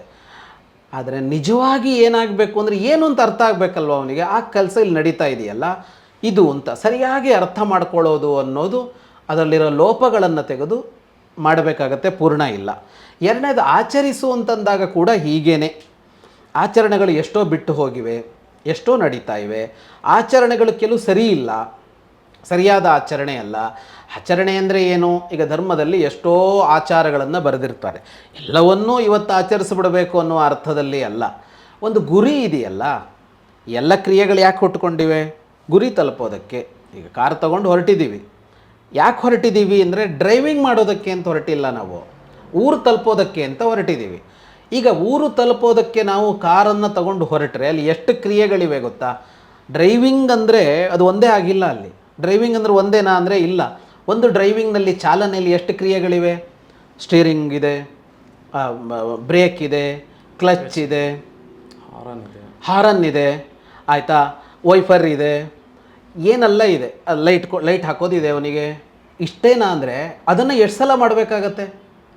ಸ್ಟೇರಿಂಗನ್ನು ಪ್ರತಿ ಕ್ಷಣವೂ ಹೀಗೆ ಮಾಡ್ತಾನೇ ಇರಬೇಕಲ್ವ ಅಂತ. ಅಂದರೆ ಹೊರಟು ಹೋಗಿ ತಲುಪುವವರೆಗೆ ಚಾಲನೆ ಅನ್ನೋದು ಒಂದು ಕ್ರಿಯೆ ಆದರೆ ಒಂದು ಕೋಟಿ ಕ್ರಿಯೆ ಇದೆ ಅದರಲ್ಲಿ. ಎಲ್ಲ ಕ್ರಿಯೆಗಳನ್ನು ಮಾಡಬೇಕಾ? ಡ್ರೈವಿಂಗ್ ಕ್ಲಾಸ್ನಲ್ಲಿ ಕಳಿಸಿದ್ದಾರೆ ನನಗೆ ABC ಅಂತ, ಆ್ಯಕ್ಸಲೇಟ್ರು, ಬ್ರೇಕು, ಕ್ಲಚ್ಚು, ಹಾರನ್ನು ಒಂದಾದ್ಮೇಲೆ ಒಂದು ಹಾಕ್ತಾ ಹೋಗೋದಾ ಅಂದರೆ ಅಲ್ಲ. ಗುರಿ ತಲುಪೋದಕ್ಕೆ ಬೇಕಾಗುವಂತೆ ಹಾಕಬೇಕು. ಯಾವಾಗ ಬ್ರೇಕ್ ಹಾಕಬೇಕು, ಯಾವಾಗ ಕ್ಲಚ್ ಬಿಡಬೇಕು, ಎಲ್ಲ ಅದು. ಅಂದರೆ ಅರ್ಥ ಏನು? ಪ್ರಯಾಣ ಇದೆ, ಪ್ರಯಾಣಕ್ಕೆ ಗುರಿ ಇದೆ, ಇದು ಮೂವ್ ಆಗಬೇಕು, ಅದಕ್ಕನುಗುಣವಾಗಿ ಮಾಡಬೇಕು. ಹಾಗೆ ಆಚರಣೆಗಳು ನಡೀತಾ ಇದೆಯಾ ಅಂತ ಅಂದರೆ ಹೌದು ಅಂತ ಪೂರ್ಣ ಹೇಳೋಕ್ಕಾಗಲ್ಲ. ಯಾಕೆ ಅಂತ ಕೇಳಿದರೆ ಗುರಿಯೇ ಮರೆತು ಹೋಗಿದೆ ಎಷ್ಟೋ ಸಲ. ನಾವು ಯಾವ ಊರಿಗೆ ಹೊರಟಿದ್ದೀವಿ ಅಂತಲೇ ಗೊತ್ತಿಲ್ಲ. ಗುರಿ ಮರೆತು ಕ್ರಿಯೆ ಮಾತ್ರ ಉಳ್ಕೊಂಡಿದೆ. ಗುರಿ ಮರೆತು ಕ್ರಿಯೆ ಉಳ್ಕೊಂಡ್ರೂ ಕ್ರಿಯೆ ಊರನ್ನು ತಲುಪಿಸೋದೇ ಇಲ್ಲ ಅಂತಲೂ ಹೇಳೋಕ್ಕಾಗಲ್ಲ. ಎಷ್ಟೋ ಸಲ ಹೋಗ್ತಾ ಇರ್ತೀವಿ, ಆದರೆ ನಿಜವಾಗಿ ತಲುಪೋಕ್ಕಾಗೋದು ಯಾವಾಗ ಅಂದರೆ ಗುರಿ ಸ್ಪಷ್ಟ ಇದ್ದಾಗ, ಅದೇ ಅರಿವು. ಅದಾದ ಮೇಲೆ ಕ್ರಿಯೆ ಬೇಕು. ಎಷ್ಟು ಕ್ರಿಯೆ ಬೇಕು, ಯಾವ ಕ್ರಿಯೆ ಬೇಕು ಅಂತಂದರೆ ಯಾರು, ಯಾವಾಗ, ಯಾವ ವಾಹನ, ಎಲ್ಲಿಂದ ಎಲ್ಲಿಗೆ ಅಂತೆಲ್ಲ ವ್ಯತ್ಯಾಸ ಇದೆ. ಈಗ ಒಂದೂರಿಂದ ಒಂದೂರಿಗೆ ಹೋಗೋದಕ್ಕೆ 500 ಮೈಲಿಗಳನ್ನು ಸಾಗಬೇಕು ಅಂತ ಒಂದು ಪುಸ್ತಕದಲ್ಲಿ ಬರೆದಿಟ್ಟಿದೆ ಅಂತ ಅಂದ್ಕೊಳ್ಳೋಣ. ಇವತ್ತು ಹೈವೇ ಮಾಡಿದ್ದಾರೆ. ಹೈವೇ ಹೇಗೆ ಮಾಡ್ತಾರೆ? ಮೊದಲು ಹೇಗೆ ರಸ್ತೆ ಮಾಡ್ತಾಯಿದ್ರು 100 ವರ್ಷದಿಂದ? ತುಂಬ ಕಷ್ಟಪಡ್ತಾ ಇರಲಿಲ್ಲ ಅವರು. ಹಾಗೆ ಹೀಗೆ ಬಳಸ್ಕೊಂಡು ಹೋಗ್ತಾಯಿದ್ರು. ಈಗೇನು ಮಾಡಿದಾನೆ ಮನುಷ್ಯ? ಬೃಹತ್ ಯಂತ್ರಗಳನ್ನು ಕಂಡುಕೊಂಡಿದ್ದಾನೆ. ಗುಡ್ಡಗಳನ್ನು ಕೊರಿತಾನೆ, ಸುರಂಗಗಳನ್ನು ಮಾಡ್ತಾನೆ. ಅವತ್ತು 500 ಕಿಲೋಮೀಟ್ರ್ ಇರೋ ಊರಿಗೆ ಇವತ್ತು 100 ಕಿಲೋಮೀಟ್ರ್ ಇದೆ. ನನಗದೆಲ್ಲ ಗೊತ್ತಿಲ್ಲ. 500 ಕಿಲೋಮೀಟ್ರೇ ಹೋಗಬೇಕು ನಾನು ಆ ಊರಿಗೆ ಅಂತ ಆಗಬಾರ್ದು. ಹಾಗಾಗಿ ಅರ್ಥ ಏನು ಅಂದರೆ, ಯಾವ ಕಾಲಕ್ಕೆ ಯಾವ ವ್ಯಕ್ತಿ, ಒಬ್ಬ ಇದ್ದಾನೆ, ಅವನಿಗೆ ಸಾಮರ್ಥ್ಯ ಇದೆಯಪ್ಪ, ಅವನ ಹತ್ರ ಸ್ವಂತ ಜೆಟ್ ಇದೆ, ಅವನು ಅದನ್ನು ತಗೊಂಡು ಹೋಗ್ತಾನೆ ಅಂತ ಅಂದರೆ ಅವನು 10 ನಿಮಿಷಕ್ಕೆ ಹೋಗ್ತಾನೆ. ಇಲ್ಲ, ಪುಸ್ತಕದಲ್ಲಿ ಏನು ಬರ್ಕೊಂಡಿದೆ, ಅಲ್ಲಿಗೆ ಹೋಗೋದಕ್ಕೆ 3 ಗಂಟೆಗಳು ಬೇಕು ಅಂತ ಬರ್ಕೊಂಡಿದೆ ಅಂತಲ್ಲ ಅಂತ. ಈ ಕ್ರಿಯೆಗಳಿಗೆ ಒಂದು ಅರ್ಥ ಇದೆ ಅನ್ನೋದು ಗೊತ್ತಿರಬೇಕು. ಕ್ರಿಯೆಗಳು ಯಾವ ಕಾಲಕ್ಕೆ ಯಾವ ವ್ಯಕ್ತಿಗೆ ಅಂತ ಗೊತ್ತಿರಬೇಕು. ಹೀಗೆಲ್ಲ ಯೋಚನೆ ಮಾಡಿಕೊಂಡು ಧರ್ಮಾಚರಣೆ ಮಾಡ್ತಾ ಇದ್ದೀವ ಅಂತ ಕೇಳಿದರೆ ಇಲ್ಲ ಅಂತ ಉತ್ತರ ಹೇಳಬೇಕಾಗತ್ತೆ. ಹಾಗಾಗಿ ಆಚರಣೆಗಳೆಲ್ಲ ಸರಿಯಾಗಿ ನಡೀತಾ ಇವೆಯಾ ಅಂತ ಅಂದರೆ ಸರಿಯಾಗಿ ನಡೀತಾ ಇಲ್ಲ. ಹಾಗಂತ ನಡೀತಲೇ ಇಲ್ಲ ಅಂತ ಕೂಡ ಹೇಳೋಕ್ಕಾಗಲ್ಲ. ಇನ್ನು ನಾವು 3ನೇಯದ್ದು ಆನಂದ ಅಂತ. ಆನಂದ ಅನುಭವಿಸ್ತಲೇ ಇಲ್ಲ ನಾವು ಧರ್ಮದಿಂದ ಅಂತ ಹೇಳೋಕ್ಕಾಗಲ್ಲ. ಆದರೆ ಪೂರ್ಣ ಸಂತೋಷ ಅಂತೂ ನಾವು ಪಡ್ತಾ ಇಲ್ಲ ಅನ್ನೋದು ನಮ್ಮೆಲ್ಲರಿಗೆ ಅನುಭವಕ್ಕೆ ಬರುವಂಥ ವಿಷಯ. ಹಾಗೆ ನೋಡಿದಾಗ ಎಲ್ಲವೂ ಸರಿ ಇದೆ, ಈ 4 ಸರಿ ಇದೆ. ಇನ್ನು ಉಳಿಸುವ ಕಾರ್ಯ ಕೂಡ ಹಾಗೇನೆ. ಎಷ್ಟೋ ಸಲ ಉಳಿಸೋದಕ್ಕೆ ಏನು ಮಾಡಬೇಕೋ ಅದನ್ನು ಮಾಡಲಿಲ್ಲ, ಅರಿವನ್ನು ಕೊಡೋ ಕೆಲಸ ಮಾಡಲಿಲ್ಲ, ಕಲಿಯೋ ಕೆಲಸ ಮಾಡಲಿಲ್ಲ, ಆಮೇಲೆ ನಿಲ್ಲಬೇಕಾಗಿತ್ತು ಗಟ್ಟಿಯಾಗಿ, ಎಷ್ಟೋ ಸಲ ಅದನ್ನು ಮಾಡಲಿಲ್ಲ, ಹೇಡಿಗಳಾಗಿಬಿಟ್ವಿ. ಹೀಗೆಲ್ಲ ಹಿಂದೆ ಮುಂದೆ ನಡೆದಿದೆ. ಹಾಗಂತ ಏನೂ ನಡೀದೇ ಇದ್ದಿದ್ರೆ ಇವತ್ತು ಶೂನ್ಯ ಆವರಿಸ್ತಾ ಇತ್ತು. ಹಾಗೂ ಆಗಲಿಲ್ಲ. ಅದರಿಂದ ನಡೀತಾ ಇದೆ ಎಲ್ಲವೂ, ಇನ್ನಷ್ಟು ವ್ಯವಸ್ಥಿತವಾಗಿ ನಡೆಯಬೇಕಾಗಿದೆ ಅಂತ ಹೇಳ್ಬೋದು. ತುಂಬ ಸಂತೋಷ ಸರ್. ಇವತ್ತು ನಮಗೆ ಧರ್ಮದ ಬಗ್ಗೆ ಹೆಚ್ಚಿನ ಮಾಹಿತಿಯನ್ನು ಹಾಗೂ ನಾವು ಇಷ್ಟು ದಿನ ಕೆಲವೊಂದು ವಿಷಯಗಳನ್ನು ತಪ್ಪಾಗಿ ಅರ್ಥ ಮಾಡ್ಕೊಂಡಿರ್ಬೋದು ಅಥವಾ ಅದರ ಬಗ್ಗೆ ಗಮನನೇ ಇಲ್ಲದೆ ಇರ್ಬೋದು. ಇಂತಹ ವಿಷಯಗಳನ್ನೆಲ್ಲ ನಮಗೆ ಸಂಪೂರ್ಣವಾಗಿ ತಿಳಿಸಿದ್ದಕ್ಕೆ ತಮಗೆ ಧನ್ಯವಾದಗಳು ಸರ್. ನೋಡಿದ್ರಲ್ಲ ವೀಕ್ಷಕರೇ, ಮುಂದಿನ ಸಂಚಿಕೆಯಲ್ಲಿ ಧರ್ಮರಕ್ಷಣೆ ಕಾರ್ಯಕ್ರಮದಲ್ಲಿ ಮತ್ತಷ್ಟು ವಿಚಾರಗಳೊಂದಿಗೆ ನಿಮ್ಮ ಮುಂದೆ ಬರ್ತೀವಿ. ಅಲ್ಲಿವರೆಗೂ ನಮಸ್ಕಾರ.